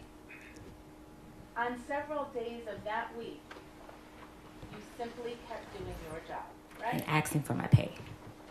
That's a yes or no question now. Oh, yeah. Yes. You kept doing your job. Yes. Officer Ellis was wrong when he wrote that you left your position on 12/2. I left the house, so him putting position didn't mean that I left my job as a chef. I left the house on December 2nd. So you told Officer Ellis that you left your position, but you meant you left the house to go to New York. Yes, I left for the day. It wasn't that I was saying I quit or saying it in a way that I quit my job. I didn't say that. You've mentioned Mr. Diggs' assistant, Sunny, a couple of times, right? Stealing Sunny, yes. I'm sorry? Stealing Sunny, that's what he calls her. Your Honor, I move to strike, and I'd ask that the witness be instructed to please answer a question. That answer will be stricken, the jurors will disregard it. And if you don't understand the question, please ask the counsel to restate it. Thank you, Your Honor. Sunny was a friend of yours, wasn't she? No. Ms. Adams, you texted Sunny all the time, didn't you? Because that was my contact. Go to contact for payment, go to contact if I didn't have access to his card or I didn't have no money on my card to order food. And we would discuss things at work.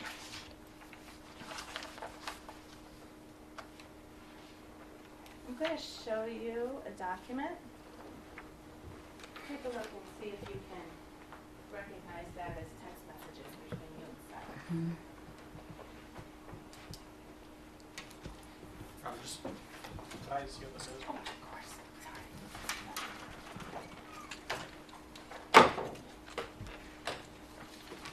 Thank you.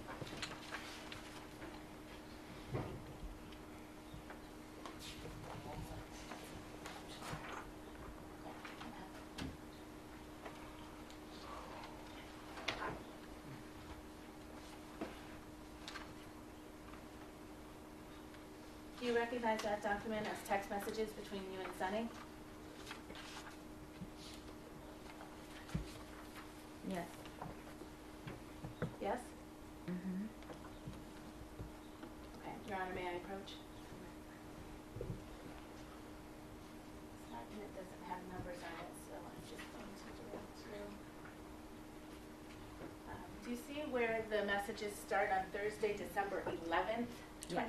at 7:44 a.m.? You see that? Yes. And this is an exchange between you and Sunny, right? Yes.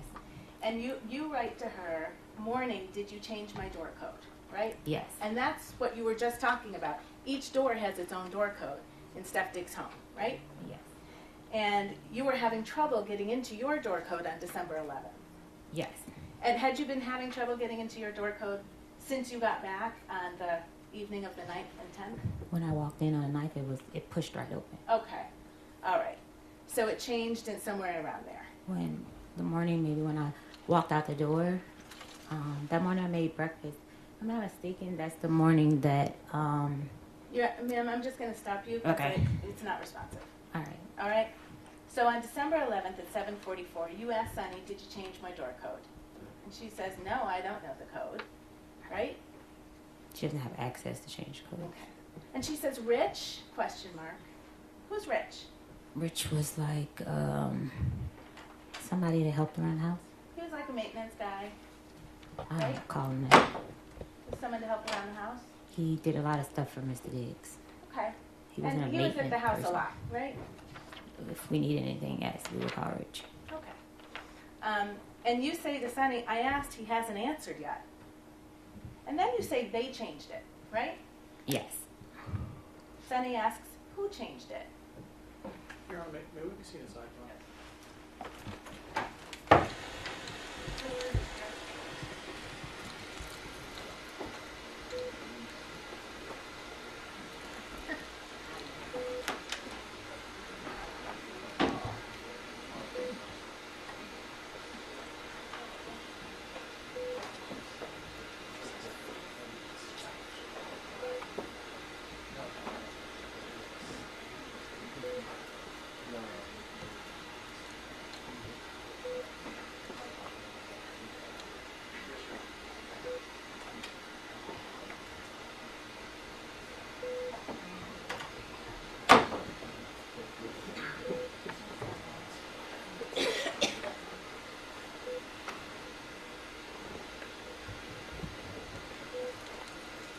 Jurors, are you all doing okay? Does anyone need a break? All right, we're good.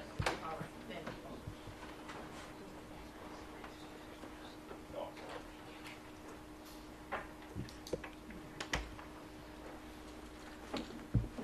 All right, so you say they changed it, right? And Sunny asks, who changed it? And what did you say to Sunny?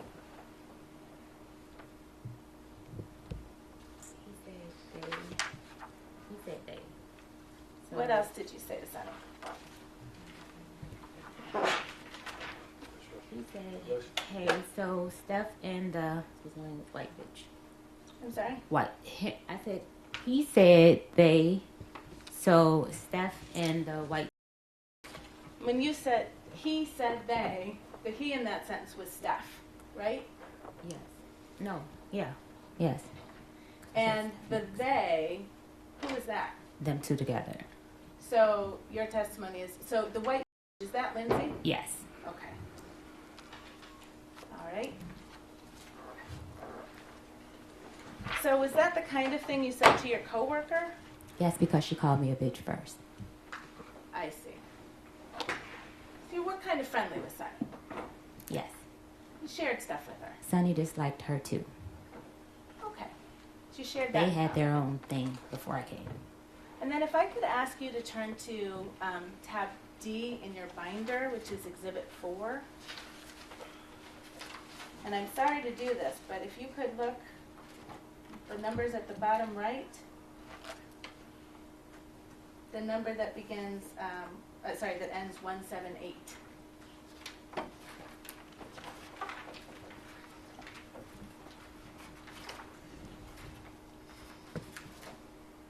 You there? Mm-hmm. Okay. And so that text exchange with Sunny, that was at 7:44 a.m. on December 11th. Yes. All right. And if you look at these messages on page 178 of Exhibit 4, this blue message at the top is something that you sent on December 11th, 7:52 a.m. Do you see that? Yes. And you sent it to Steph. Yes. What did you say to Steph?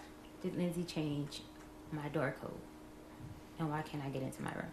Okay. And then you and Steph kind of have a back and forth about the codes and why can't you get in, right? Yes. All right. I don't remember that. That's not listed here though. Okay. And meanwhile, you're also having a text exchange with Sunny about stuff, right? Yes. Objection, Your Honor. Yes.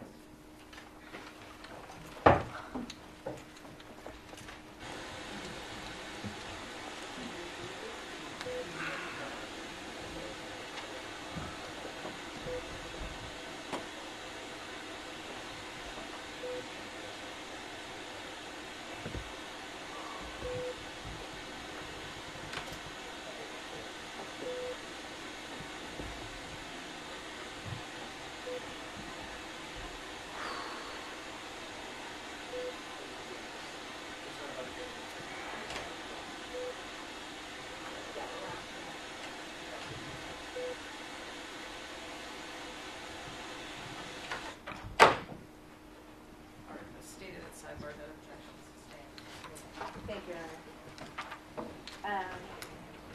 So you and Steph have some back and forth that same morning, December 11th, right? Yes. In text message. And he explains to you, if you can turn the page to 2 pages in, page 180. He explains to you, I didn't know if you were if he was going to come back or not, so I had him changed. Right? Stefon know why he had the door lock changed. Is that what he wrote to you on Yes. December 11th in the morning? Yes. Okay. And what did you respond?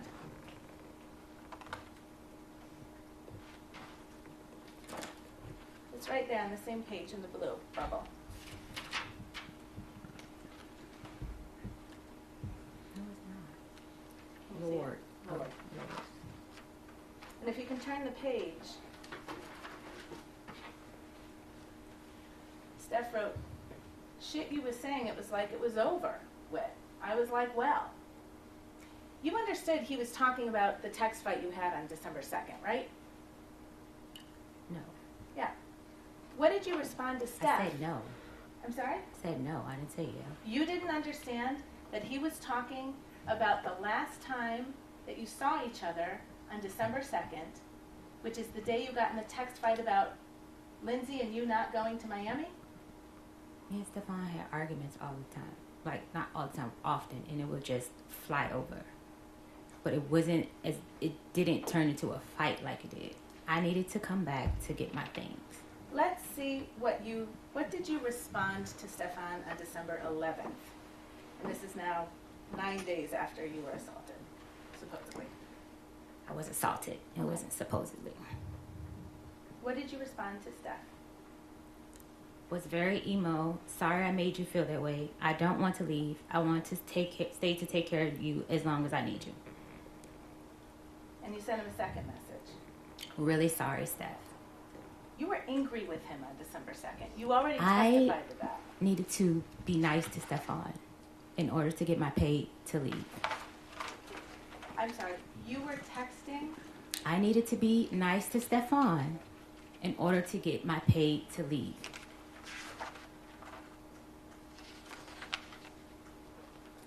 let's talk about your pay. Yes. You admit that you were apologizing to him about December 2nd and your behavior, don't you?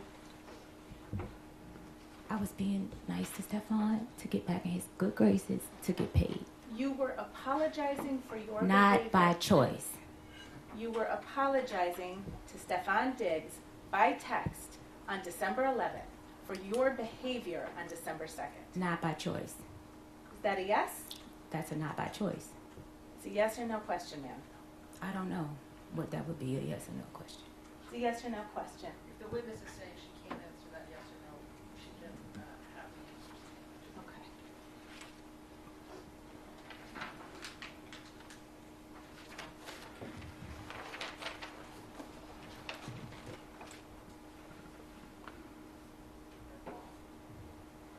All right, so your claim, I guess, is that Steph owed you money.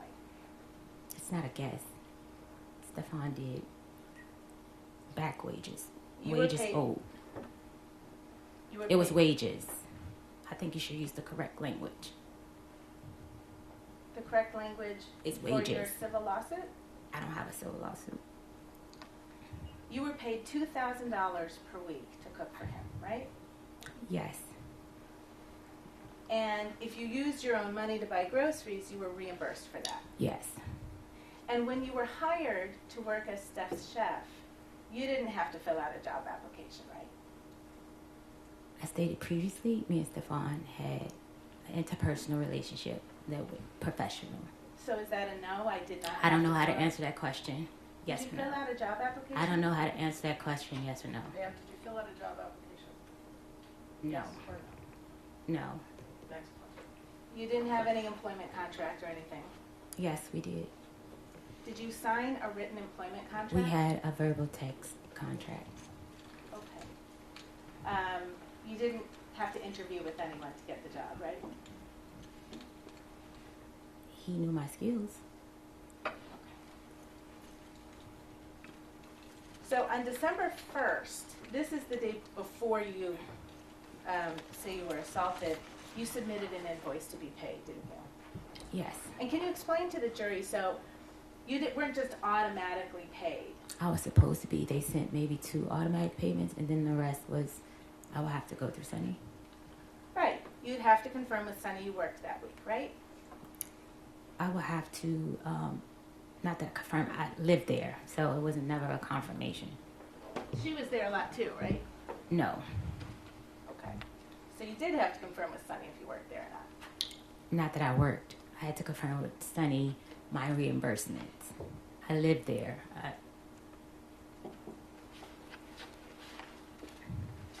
And on December 1st, what you did was you took an invoice for money you claimed you were owed, right? It's not a claim, it's money that I was owed.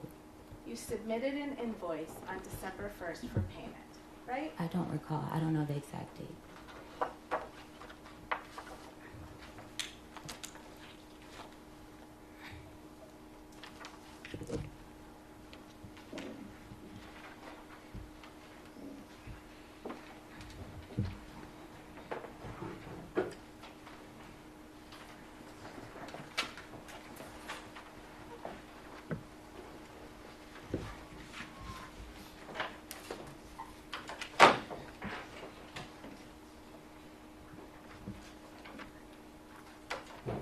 Have you seen this document before?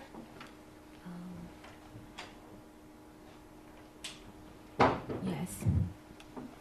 It's an email dated December 4, 2025 from Melissa Goddard. I saw that in a text screenshot. That email that Melissa has of mine was not working at the time. This was a screenshot that Stefon sent me. I never received this email. Okay. This is an email from Melissa Goddard. I never received it to my email. Did you see the text of this message before? I seen a screenshot similar. I You know- can't recall You know the you exact have. message. Would you like me to give you a document to Sure. refresh you? Yes.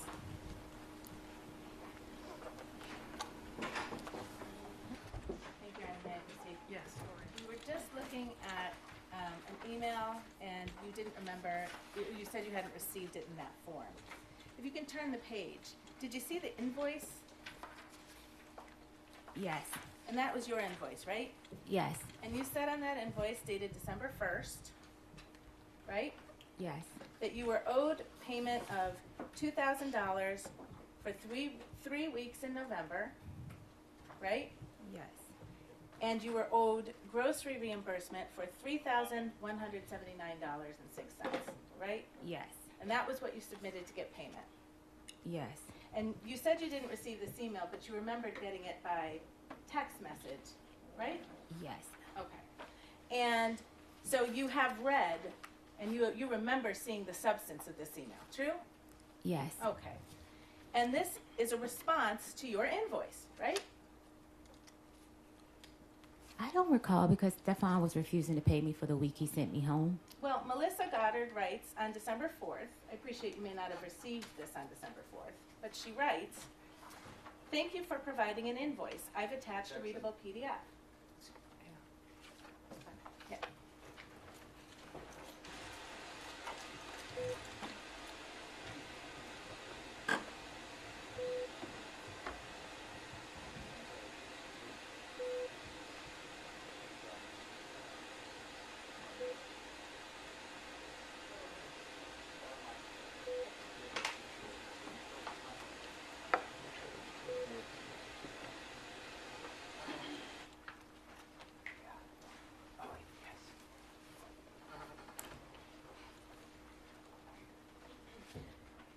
And it turned out, Ms. Adams, you had gotten paid for 2 of the 3 weeks that you said you hadn't gotten paid for, right?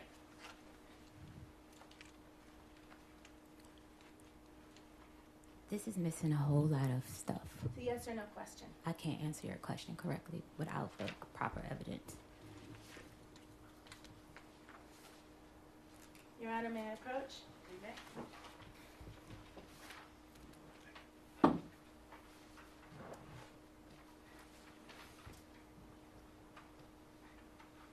Do you recognize this document as text exchanges between you and Sunny?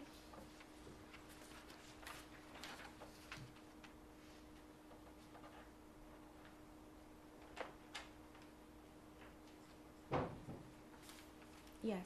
Dated December 9, 2025, Yes. and you're the person in the bubbles on the left? Yes. And you write to Sunny, "Hey, so I looked over my transfers, payment history, and they sent payments, 11/7 and 11/21, totaling $4,000. See that? Yes. So you knew that you had actually been paid for 2 of those 3 weeks that you tried to get paid for again, right? What's your name? I never got your name. Did you know I that don't you know. had I been was trying to address you by your name because I'm not this. I don't know. I can't answer that question correctly. You knew on December 9th that you had been paid for 2 of the 3 weeks you said you hadn't been paid for, didn't you? I don't understand the question. You just acknowledged you wrote it to Sunny. I was supposed to be paid for the week I was sent home. So Okay. I sent the incorrect amount because I didn't know he wasn't paying me for that week. Right, so you sought $6,000 instead of $2,000. That's my calculations was. Right. And so that last week, that was a week you didn't work, right? Because I was sent home. Right, so you weren't in the kitchen cooking. Mr. Diggs sent me home because he had girls at the Ma'am, house. Whatever you're going to I add should is be not paid. responsive, Your Honor. Yes. Ms. Adams, you understand the question you're being asked? I don't Answer understand. her question. Answer Attorney Steele's question, all right, if you can. If it's confusing to you, she will restate it. Counsel, would you restate your question? Yes. So you weren't in the kitchen cooking that week, right? No. Okay. If you can turn back to tab D, the page that ends 171, this is Exhibit 4. It has been marked and admitted into evidence. Let me know when you get there. You're there? So these are both, on this page, these are both blue bubbles, so this is your text messages, right? Yes. All right. And on December 9th, 2025 at 2:27, you text Steph Diggs, right? Yes. And what do you say to Steph Diggs on Hi. December 9th?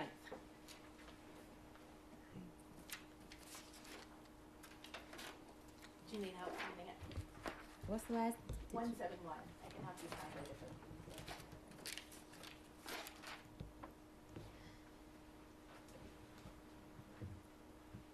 I said, can she call? I'm sorry, the second text message. Read the second text message Yes, please. without reading the You messages can read before. the first and we can talk about who you're asking about. That's fine. I was told to contact Melissa about my pay. Okay. So I responded, can she call me or can I call her? And Melissa, just to the record's clear, is Melissa Goddard, right? Yes, She's Steph Diggs' bookkeeper. that's what I was told. She's the person who wrote that email on December 4th informing you that you had been already paid for 2 of the 3 weeks you were looking for, right? I didn't receive that email. Understood. So you were asking if she could call you or you could call her, right? I was told to You were reach out to told you her. could talk to her, right? Yes, And you never called her, did you? yes, I did. What did you say in the second I text asked him bullet? for the number. I'm sorry, and I what did asked him for Miss Melissa Goddard's number. the number is right on the email that you got in text form. But that was later time. This was December 4th. The email is from December 4th. The text message you're about to read is 5 days later, December 9th. What I'm trying to say to you is that text message was sent at a later date to me. On December 9th, you acknowledged to Sunny that you knew you had been overpaid. I'm sorry. Overpay? I'm sorry. Underpay. You knew that 4 of the $6,000 you were seeking, you had already received. And the last week that you hadn't been paid for was the week you weren't there. And now if you can read this text message that you sent to Steph Diggs on that same day, December 9th. Hi, so I looked over the payments. Are you not paying me for the week you told me to go home? If not, that's fine. And just for my past employers, when I'm asked not to work, I'm still paid because I'm only with them for the season. It was supposed to say them. It said the season. So that takes care of all of the weeks that you said you weren't paid for on December 1st, right? The weeks that I sent to him calculated was adding in that week. Right. 2 weeks you had already been paid for. 1 week you didn't work, and you told Steph on December 9th, if you don't want to pay that, that's fine. Right? Yes. All right. You also sought $3,179.06 in reimbursement for money you claimed you spent on groceries. Yes. That was on December 1st. That's the day I sent the email. Okay. The text to Sunny. And Please turn off all phones.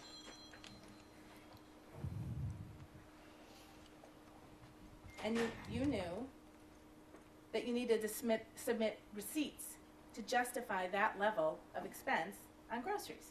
That's what I did. Yes. Is your testimony here under oath that you submitted receipts justifying $3,179.06 spent on groceries out of your money?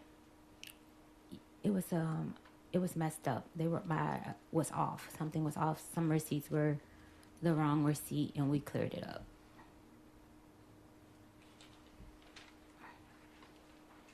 So something was messed up about that, Yes. right? Yes.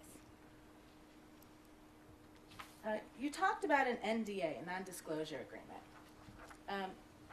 Melissa asked you to return an NDA, right? No. I'm sorry? No. Sunny asked me.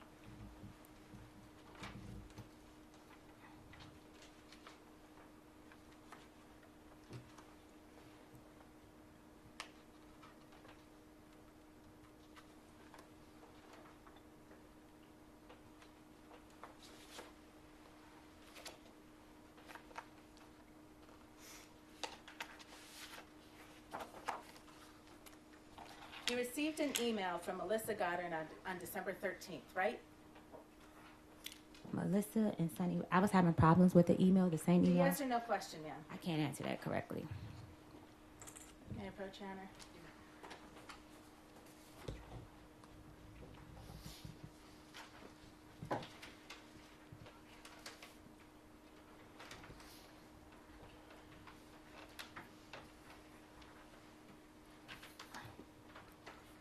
recognize that as an email you received from Melissa Goddard on December 13th? Yes. And the subject line is NDA payment. Yes. She tells you she's Melissa, Mr. Diggs's bookkeeper, right? Yes. So you hadn't talked to her before December 13th because she's introducing herself right now. Yes. Okay. She says, please return the completed NDA provided to you by Sunny to this email address, right? Yes. This is required for employment with Mr. Diggs or any of his entities. Right? Yes. That's what Sunny I has said. an NDA, doesn't she? I'm not sure. You don't know? I don't talk to Sunny about her business, but Mr. Diggs.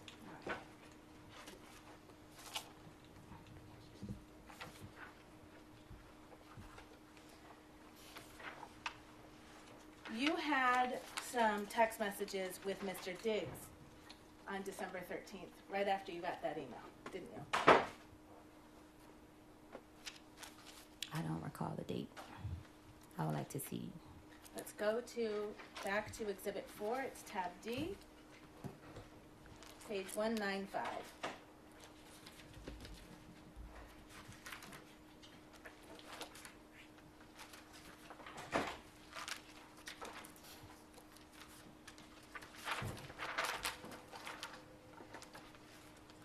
Let me know when you're there, please. You there? Mm-hmm. And again, this big blue text bubble right here at the top, that's from you, right? Yes. Okay.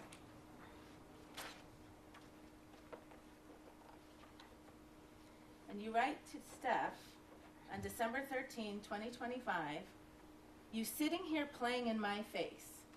It's 700 some comments and none saying you effing Lindsay. Not a one. So if I told someone that, why it's not in a blog? You're still talking about that blog, that anonymous blog that caused you to get mad at Steph on December 2nd, right? When he chose to believe Lindsay over you.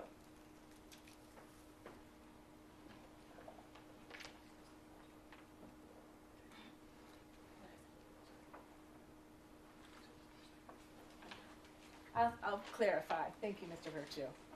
On December 13th, you're still mad about the issue that led to Steph believing Lindsay over you. From my recollection, he didn't.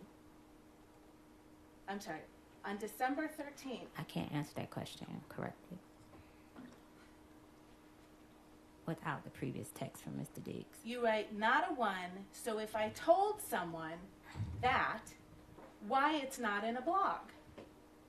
You believe it and now sign an NDA. Send me my money. You sitting here playing in my face. Isn't that what you said? Yes. Okay. You were mad about the NDA because you thought you had to sign it because Steph believed you leaked something, right? Yes. Didn't have anything to do with an assault. What did you say? I don't understand the You question. thought the fact that you were being asked to sign an NDA was an indication that Stefon still didn't trust you, right? No. But you're talking about Lindsay and a blog to him the same day you get an email from Melissa asking you to sign an NDA, right? Stefon knew that I know. Yes so or no I question, can't ma'am. answer that question without explaining. If I told someone that why it's not in a blog, you believe it and now sign an NDA. Those are your words, right? It was now signing day after you assault me. I had information on you, You didn't and you say think I was leaving. Ma'am, it's not responsive. You didn't say anything about an assault when you talked about an NDA, did you? It does not change the fact that I was assaulted. You talked about Lindsay in a blog and he It believed in does not Lindsay. change the fact I was assaulted. The first time you connected an NDA with an assault was when you went in to talk to Officer Ellis on December 16th to make a police report, right? Yes, because I noticed the behavior.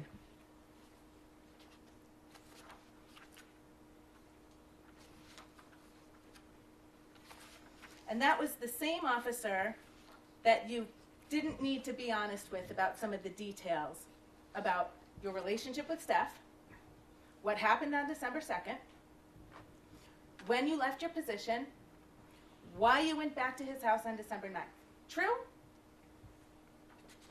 I don't understand the question. Can you repeat it? All of those things that you said to Officer Ellis on December 16th were not true. You had a fight with Stefon Diggs on December 2nd over text about Lindsay and a blog and him believing Lindsay. Not about money, right? It was about money. The last text that I sent to Mr. Diggs was about money. It was a bit of a compound question. Yes. It's true, Your Honor. I will. Let's turn back to the text messages between you and Steph after you sent that text message to him on the 13th, connecting the NDA with Steph's believing Lindsay. I didn't say believe in Lindsay. There's no question in front of you. You and Stefan got in another text argument about that issue, right?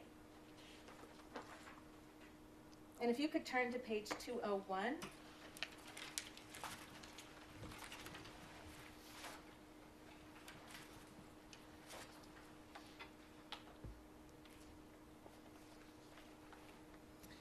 The green bubble is Stefan, right? Yes. And he writes to you on December 13th, here you go. Don't worry about Melissa, and you don't got to worry about working moving forward. I never told nobody not to pay you. They said you owed money. You knew that, right? No. You knew that Melissa calculated the receipts that you submitted and determined that you had been overpaid. Didn't you? No. Okay.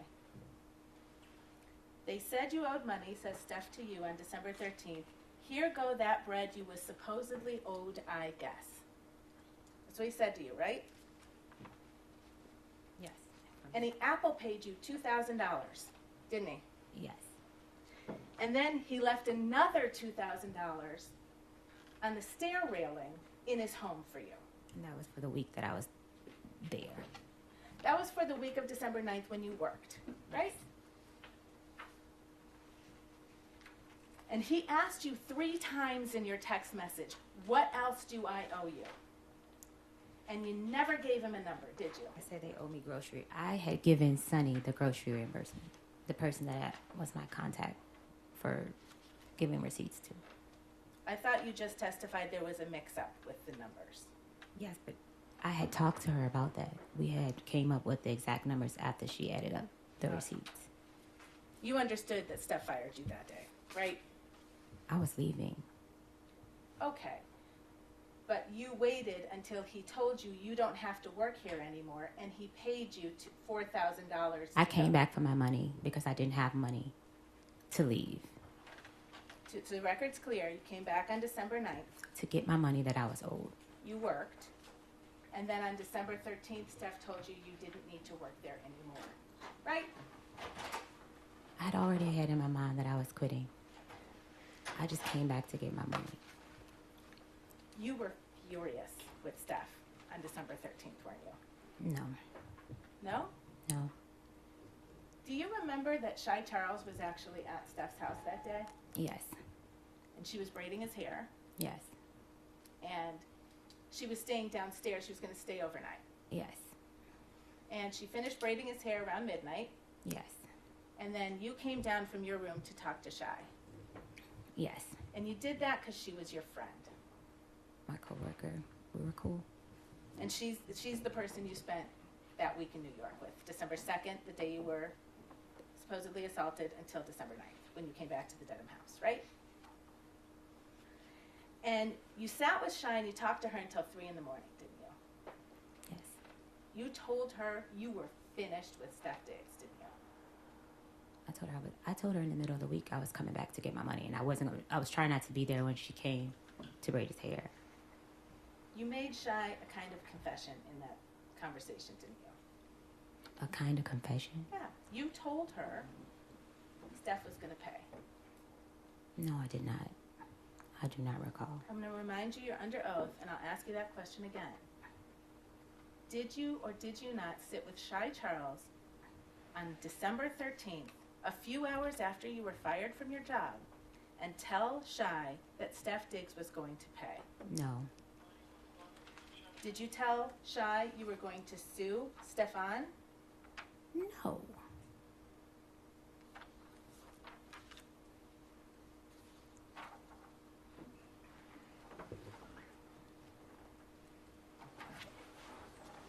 So after you were fired on the 13th, you stayed in the house, I think you said 2 more days, right? I wasn't fired. After Steph Diggs told you you didn't need to work there anymore and paid you all the money That day you went back that to you claimed you were owed, you stayed in the house for 2 more days, right? I had to get a plane ticket and I had to find somewhere to stay. Okay.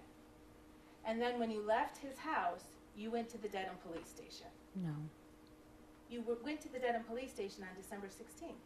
I left his house on the 15th. You testified, and on your direct examination, you left on the 16th. I left Stefon's house on the 15th. I went to the Dedham police station on the 16th. Okay. And you told them he'd assaulted you 14 days before. On December the 2nd. And you had to pick a day that was long enough ago that it would explain why you didn't have any injuries, right? Objection. Sustained.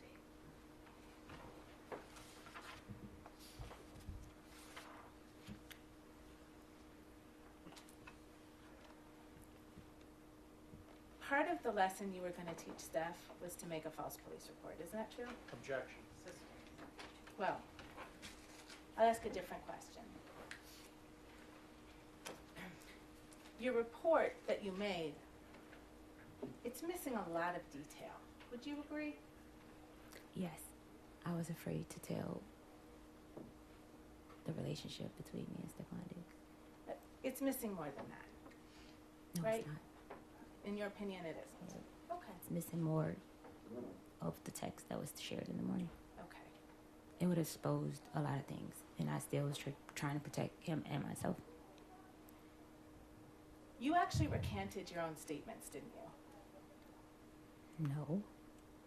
I can't. So you know the criminal complaint in this case issued on December 29th.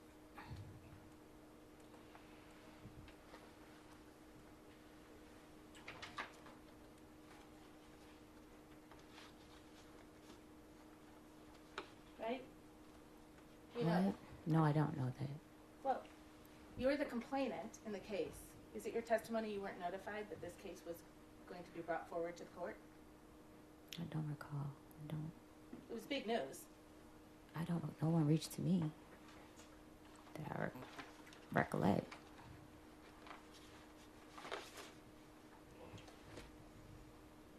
You reached out to Steph's girlfriend at the time after this complaint was made public, right? Because in the police report, I had not listened to the voice note. I just read the voice note. I was afraid she knew. I was afraid. Ma'am, it's a yes or no question. I can't answer that question. After this complaint became public on December 29th, you reached out to Steph's girlfriend, didn't you? I can't recall the date, but yes. May I approach you on that? Counsel actually approached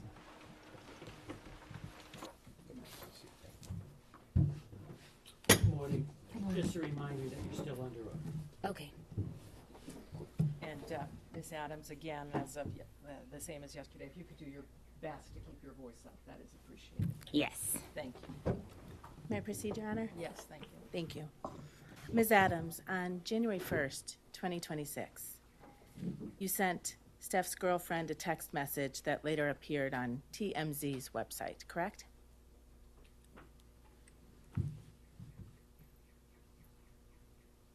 Yes. And in that text message, you told Steph's girlfriend that you were so sorry, but you couldn't talk to her, right? Yes. And you told Steph's girlfriend in that text message, I didn't say that, especially in the way it was written. Yes. Right? And you were talking about the statement that you made to the Dedham police, right? It was a voicemail, and I didn't listen. I read the transcript, so I didn't know her voice. When you told Steph's girlfriend on January 1st, 2026, I don't understand the question. I'm sorry. So I don't haven't wanna finished my answer it. question. When you told Steph's girlfriend on January 1st, 2026, in a written text message, I didn't say that, you were referring to the statements that were reported in the press that you gave to the Dedham Police Department, correct? I don't understand your question. Did you or did you not write those words? I don't understand your question. Without further explaining. You can't testify under oath to this jury what you meant by the words you wrote to Steph's girlfriend on January 1st, 2026? I'm sorry, I don't understand your question without further explaining.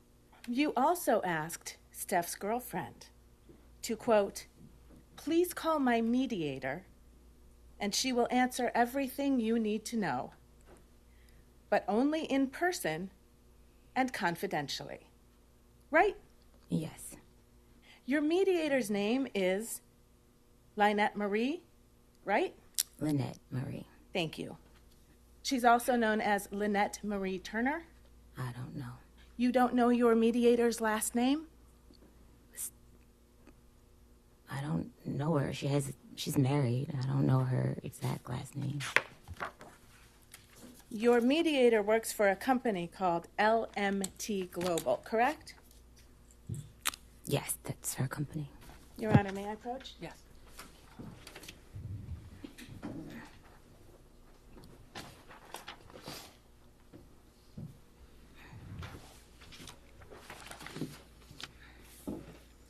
I'm showing you a corporate document from the state of Michigan.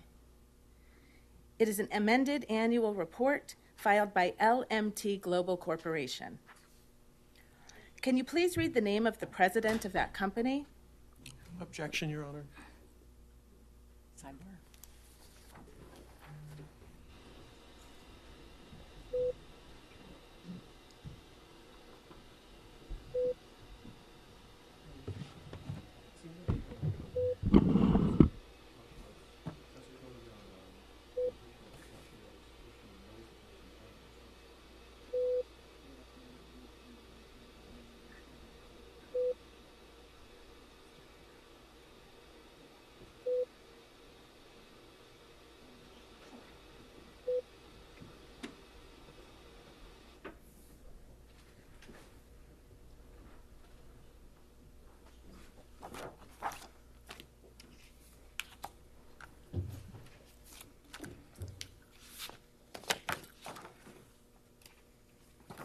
Your mediator, Lynette Marie,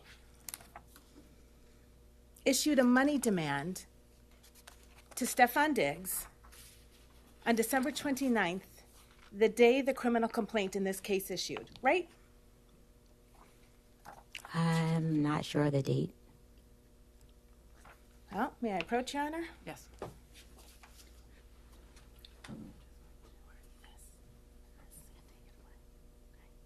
If she recognizes it, Do you recognize this email from L. Marie on December 29, 2025, to Stefon Diggs and a number of other people? No, I don't recognize it. You've never seen this money demand before. I seen the money demand after that's it. I don't recognize the email. Testimony under oath is that your mediator made a money demand on December 29th for money for you from Mr. Diggs. Money for past wages. The same day the criminal complaint in this case issued, and you didn't see it?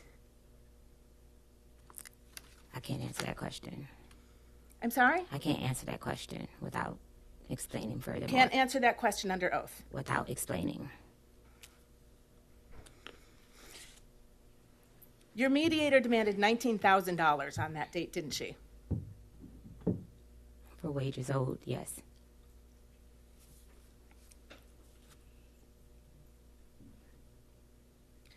Your Honor, I move to strike that. Overruled. Answer stands. Sorry? Answer stands. Thank you, Your Honor. You've made another money demand in this case, haven't you?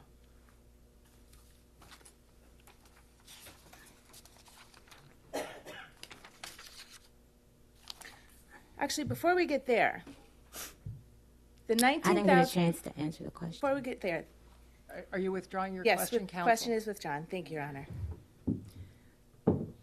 After a money demand for $19,000 was provided to Stefon Diggs, on February 13th, you issued a public statement, didn't you? Yes, And in that public statement, you said, I have never sought money to settle this matter, right? I haven't. And by the middle of April, you had hired a lawyer to represent you, right? For workers' comp. That's a yes or no question, ma'am. Yes, for workers' comp. Your Honor, may the witness be instructed to please answer the questions The posed. witness answered your question. All right. And for workers' comp, the lawyer you hired, is she sitting in this room right now? Yes. And she helped you prepare for your testimony in this case, right? She came to support me. She came to the meeting with the Commonwealth's lawyer to help prepare you for your testimony in this case, correct? I don't know how to answer that question. You can't answer that question under oath, ma'am? No, You met with the prosecutor last Thursday, right? With your lawyer, I right? was told to have a lawyer because you guys asked me to plead the fifth on some things. So I was instructed to have my lawyer come. So your testimony under oath is that the Commonwealth's attorney instructed you to bring your private lawyer? Or a lawyer that you guys offered a lawyer. So I brought my private lawyer. I'm sorry, when you say you guys, do you mean me, defense counsel for Mr. Diggs? Yes. Is your testimony under oath that I had some role in your preparation session with the district attorney's office to prepare you for your testimony in this case? I was told that the defense said I needed to have a lawyer, or they were going to provide a lawyer, something in that context, about pleading the fifth about messages. So I brought my lawyer, which was when I walked to the side of the judge yesterday. Your personal lawyer is here today, correct? My workers' comp. She's with the law firm of Boston Law. That's a law firm here in Dorchester, Massachusetts. Ma'am, I think that was, I apologize, but you do need to keep your voice up. I don't know if you answered. Okay. Thank you. Yes. Thank you. Tell the jury how much I think you described her as a workers' comp lawyer. I got her because I was injured on the job and I needed to file a workers' comp case. Stefon Diggs did not have proper workers' and comp insurance. May The final portion of that answer will be stricken and you will disregard it. Ms. Adams, if you could just listen to the question, answer the question, and if you need it rephrased, counsel will certainly rephrase it for you. Next Okay. question, counsel. Thank you, Your Honor. 3 weeks ago, your lawyer demanded $5.5 million from Mr. Diggs, didn't he? Mr. Diggs offered me $100,000 Ma'am, to recant my statement. That is a yes. That is the Your Honor, only. May we be heard at sidebar, please? Objection, move this right. Jurors, the last part of the witness's answer, the last part of the witness's response will be stricken as non-responsive. You will disregard it and you will not consider it during your deliberations.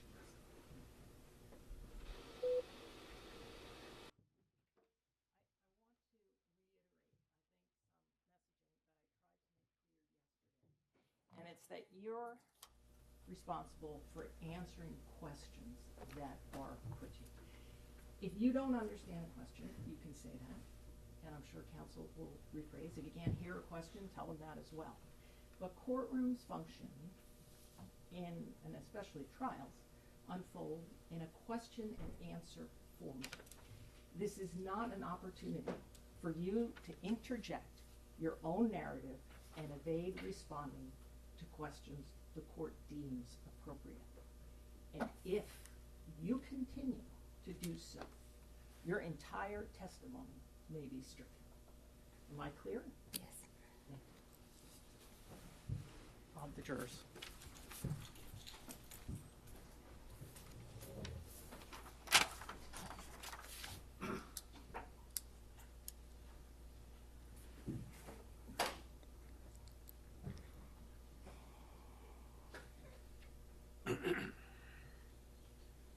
Surprise, jurors entering.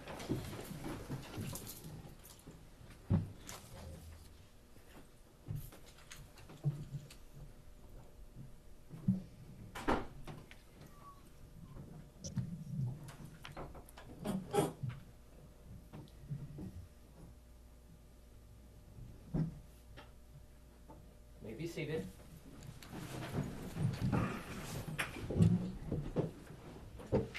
Jurors, at this point, I just want to be clear on one point, all right? And it's the following. You may not consider anything you heard that was stricken from the record. When an answer is stricken from the record, it does not exist. And in determining what the facts are from this case, you're sworn to determine those facts solely and exclusively from the evidence presented, and you may not consider any answer that I have stricken. All right? All right, thank you. May I proceed, Your Honor? You may proceed. Thank you, counsel. Ms. Adams, 3 weeks ago, your lawyer demanded $5.5 million from Stefon Diggs, correct?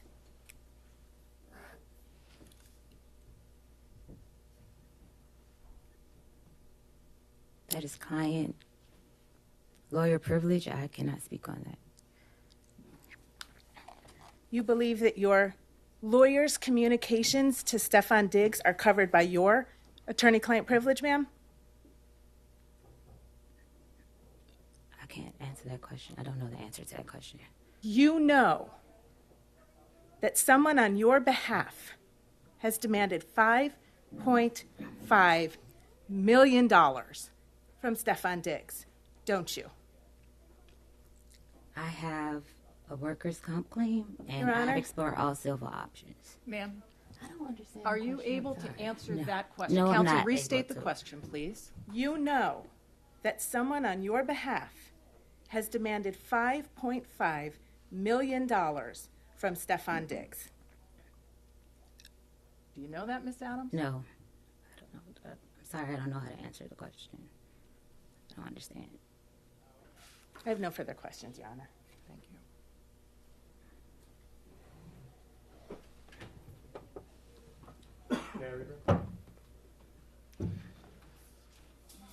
Your Honor, before we direct, may we be heard at sidebar? Of course. Thank you.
Good morning. Good morning. Yesterday, defense counsel showed you a form about that you filled out to the police, Yes. and they made a point that you're the hand but not the forearm and elbow. May I approach?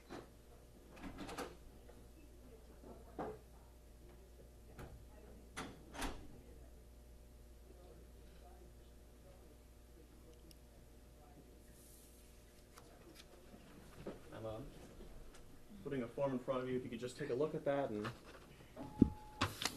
look up, recognize it, Yes.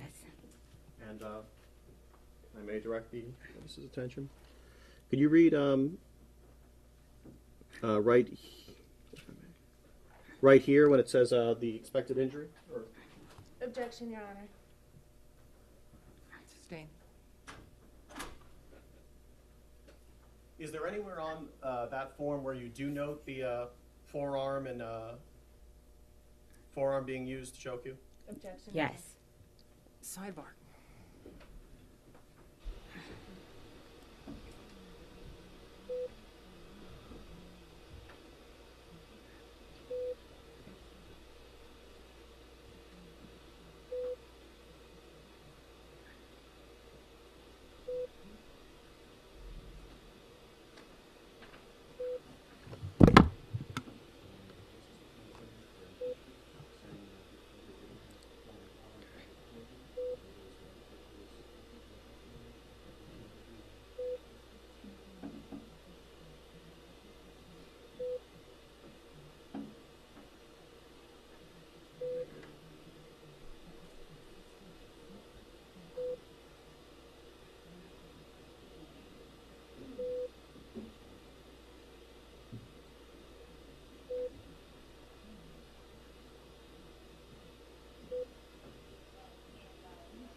On cross, I believe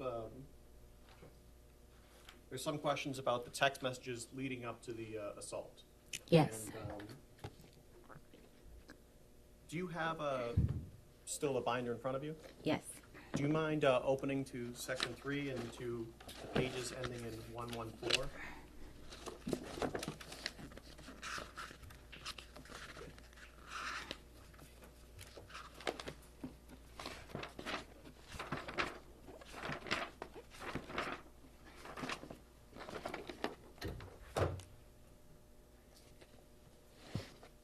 Okay.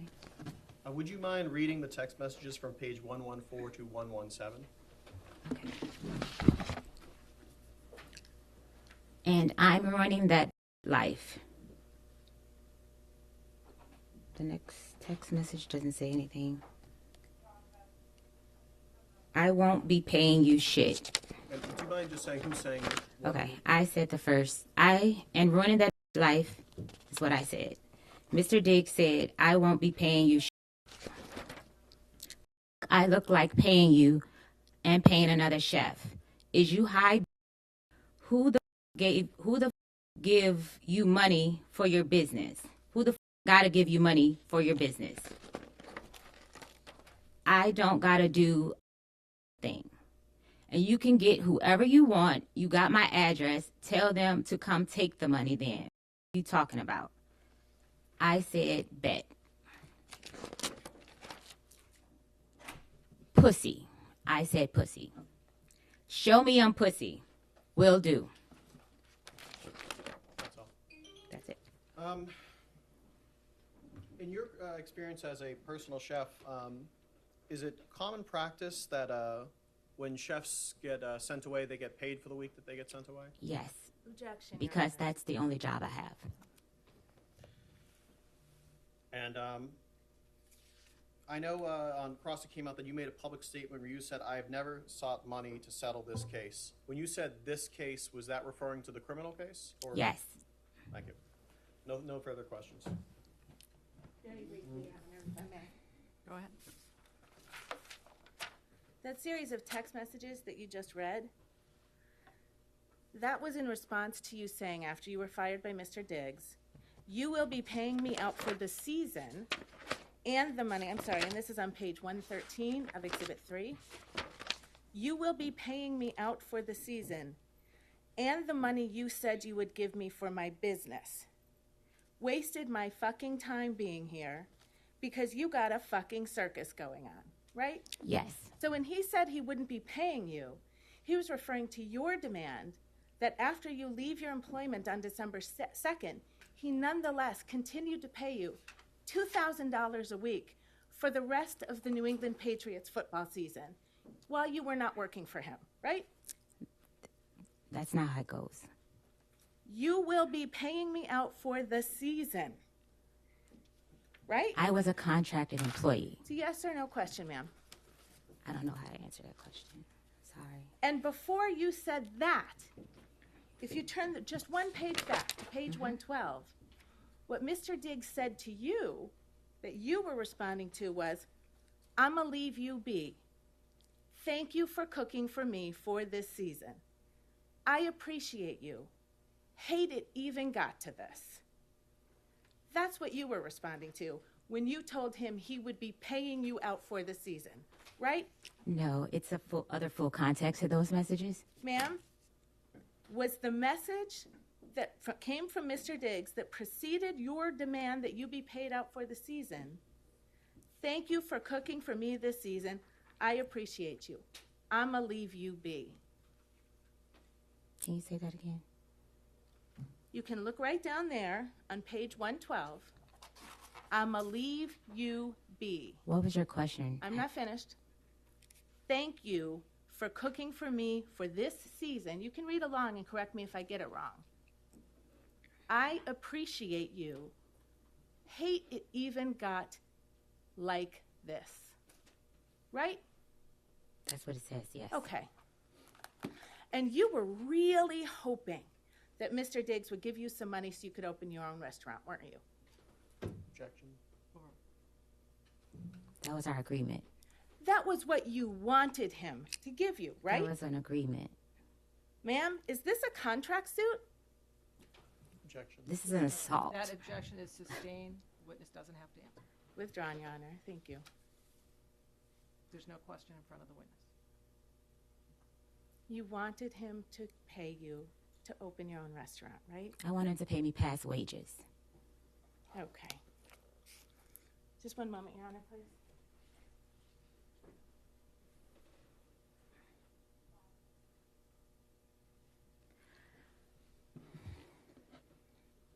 No further questions, Your Honor. Thank you. Anything else? No redirect, Your Honor. All right, thank you, ma'am. You may step down.